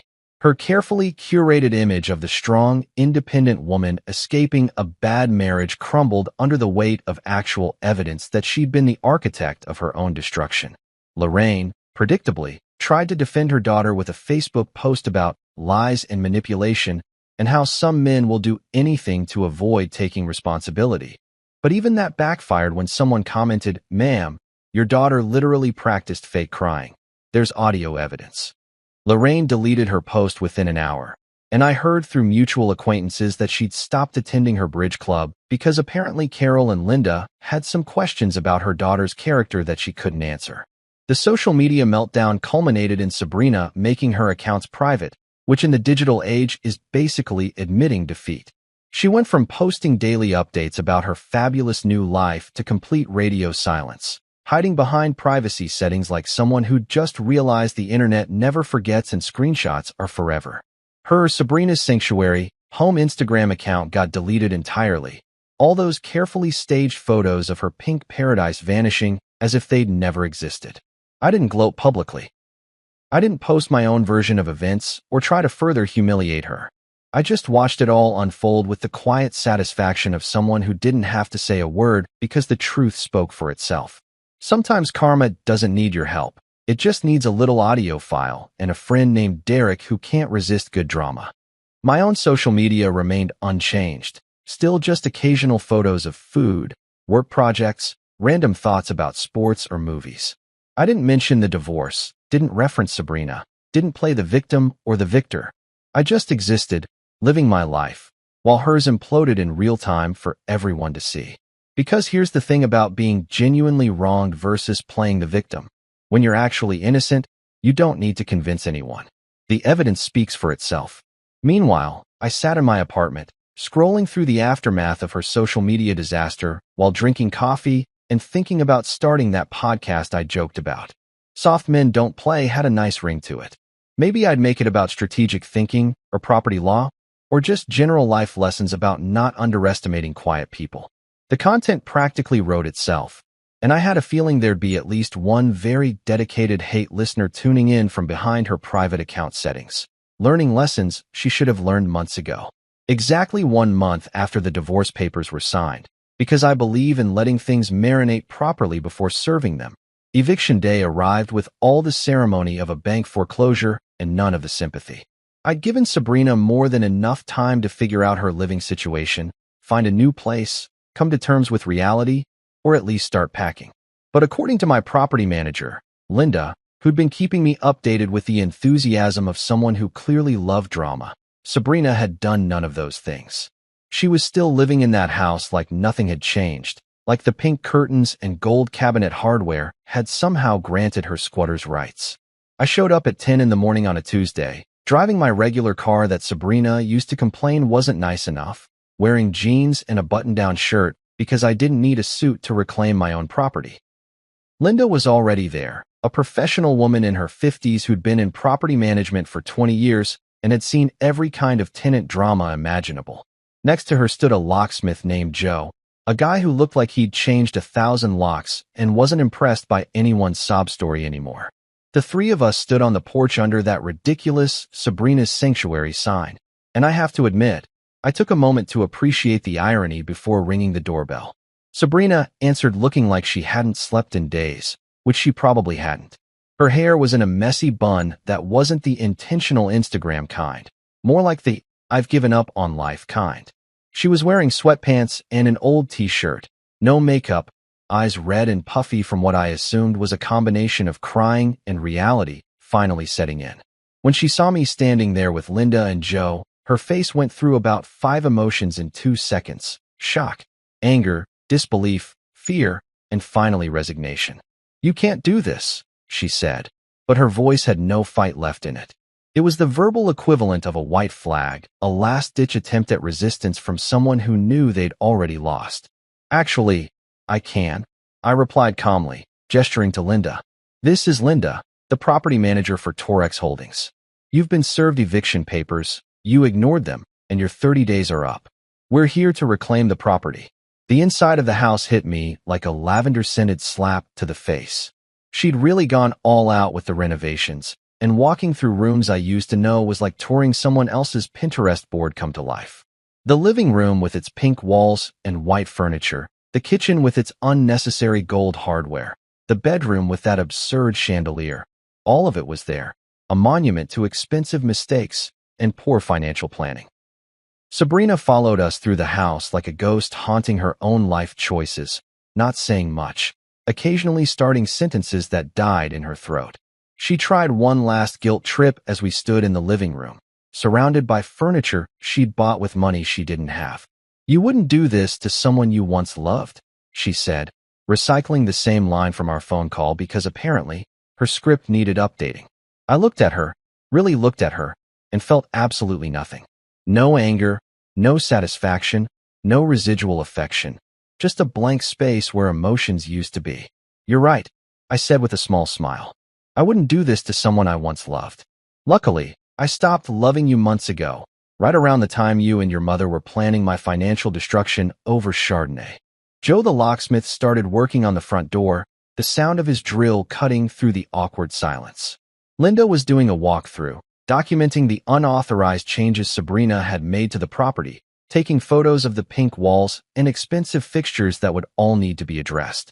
Sabrina just stood there, watching her sanctuary dissolve around her like cotton candy in the rain. "Where am I supposed to go?" she asked, and for the first time since this whole thing started, she sounded genuinely lost instead of manipulative. "I don't know, Sabrina. Maybe your mom's place?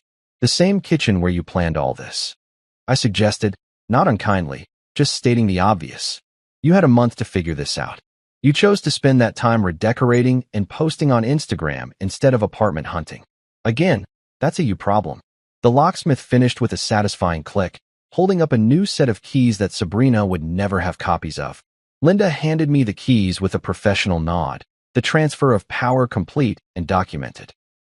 The house was officially mine again, purged of the person who'd tried to steal it through manipulation and legal maneuvering. As we walked toward the door, Sabrina made one final attempt at salvaging something from this disaster. "The furniture," she said quickly. "At least let me take the furniture I bought." I paused, considered it for exactly 2 seconds, then shook my head. "The lease agreement you signed, the one you didn't read carefully, states that any improvements or additions to the property become part of the property. You renovated my house with your poor financial choices. Thanks for the upgrades, I guess." We stepped outside into the sunshine, leaving Sabrina standing in her former sanctuary, surrounded by pink walls and expensive mistakes. Joe changed the lock one final time, the mechanism clicking into place with the finality of a judge's gavel. Linda handed me the complete set of keys, and just like that, the house was mine again, or as I like to call it now, poetic real estate. Justice served with a side of renovations I didn't ask for, but would eventually paint over, because pink walls weren't really my style. As we drove away, I looked in the rearview mirror and saw Sabrina standing on the porch, smaller and smaller in the distance, a cautionary tale about underestimating quiet people and overestimating your own cleverness. I didn't feel triumphant or cruel, just relieved that this chapter was finally closed, locked, and permanently in my rearview mirror where it belonged. So here's where we are now, a few months after the dust settled and the pink paint finally got covered with something more reasonable. A nice neutral beige that doesn't make me feel like I'm living inside a bottle of Pepto-Bismol. Sabrina lives with her mother again, back in that same house where this whole mess started, sitting in that same kitchen where she and Lorraine plotted my destruction over wine and bad judgment. The irony is so perfect it almost feels scripted, like the universe has a screenwriter with a dark sense of humor and a commitment to poetic justice. I heard through mutual acquaintances, because even when you cut someone out of your life, small towns and social circles ensure you still get updates whether you want them or not, that she's working retail now. Not that there's anything wrong with retail, but it's a far cry from the luxury lifestyle she thought she was going to fund with my alimony checks. She's splitting rent with Lorraine, driving the same car she complained wasn't good enough years ago, and living a life that's probably more modest than the one she had when we were married. The house she thought she'd won, gone. The alimony she practiced crying for, non-existent. The sympathy from friends who watched her social media meltdown, evaporated like morning dew under harsh sunlight. Her mother, from what I understand, isn't doing much bragging at Bridge Club these days. Apparently, Linda and Carol have some pointed opinions about people who raise their daughters to be gold diggers and schemers, and small-town gossip has a way of sticking to people like gum on a shoe. Lorraine went from being the proud mother of a woman, taking what she deserved, to being the cautionary tale about what happens when you encourage your kid to be morally bankrupt. Can't say I feel bad about that. Marcus Tanner, the lawyer with the expensive tie and the ego problem, apparently tried to sue me for withholding information or some nonsense legal argument that probably sounded good in his head, but fell apart the moment anyone with actual legal knowledge looked at it. The case got thrown out faster than Sabrina got evicted, and I heard he had to refund a portion of his fee to her because he based his entire strategy on assumptions instead of actual property research. He still calls me sir when we occasionally cross paths at legal proceedings or around town, though now it sounds less condescending and more like he's trying to maintain professional dignity after getting thoroughly embarrassed. As for me, I'm doing fine. Better than fine, actually. I'm thriving in that quiet, unassuming way that doesn't require social media posts or validation from people who don't matter. I kept the house, obviously, and I've slowly been renovating it back to something that reflects my taste instead of Sabrina's Instagram aesthetic. The white couch she bought got donated because I'm not trying to maintain furniture that looks dirty if you breathe near it. The gold cabinet hardware got replaced with something more practical. That ridiculous chandelier in the bedroom? Gone. Sold to someone on Facebook Marketplace who probably has the same questionable taste Sabrina did. I didn't gloat after everything was said and done. I didn't post my own social media victory lap or send Sabrina messages reminding her of what she lost. I didn't tell everyone in town my side of the story or try to further damage her already demolished reputation. I just moved on with my life, which turns out to be the most powerful statement you can make. Because when you actually win, when you come out of a terrible situation, not just intact, but better off, you don't need to convince anyone. Your life speaks for itself. I sat on my couch one evening, the same spot where I used to sit when Sabrina would scroll through her phone ignoring me, and I turned on the TV to watch a game. Just a regular Tuesday night. Nothing special, no drama, no scheming, no recording apps or legal strategies. Just me, my renovated house, and the peaceful silence that comes from not being married to someone who sees you as an ATM with disappointing withdrawal limits. And in that moment, I whispered to nobody in particular, "Soft men, huh?" Because that's the thing people like Sabrina and Lorraine never understand. They confuse kindness with weakness, patience with stupidity, quietness with inability. They see someone who doesn't make a scene or fight over every little thing, and they think that person can't fight at all. They mistake good manners for being a pushover and respect for being a doormat. But some of the most dangerous people you'll ever meet are the ones who smile while you think you're winning, the ones who stay calm while you lose your mind, the ones who let you think you're in control right up until the moment they reveal you never were. People think silence is weakness, that if you're not constantly asserting dominance or making noise or proving yourself, you must not have anything to prove. But silence isn't weakness. Silence is the sound of victory marinated in sarcasm and served ice cold. Silence is what happens when you've already won and don't need to convince anyone because the results speak louder than words ever could. Silence is me sitting in my house, drinking my coffee, living my life, while somewhere across town my ex-wife is explaining to her mother how she managed to turn a divorce settlement into an eviction notice.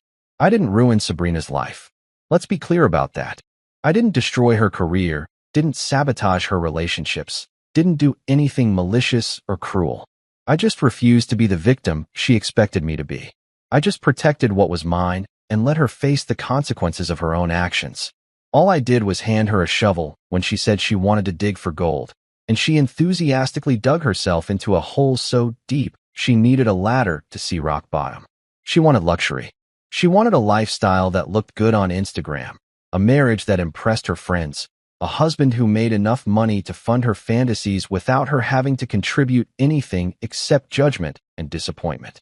When I couldn't provide that, or more accurately, when I refused to go into debt pretending to be wealthier than I was, she decided to just take it by force through legal manipulation and practice tears.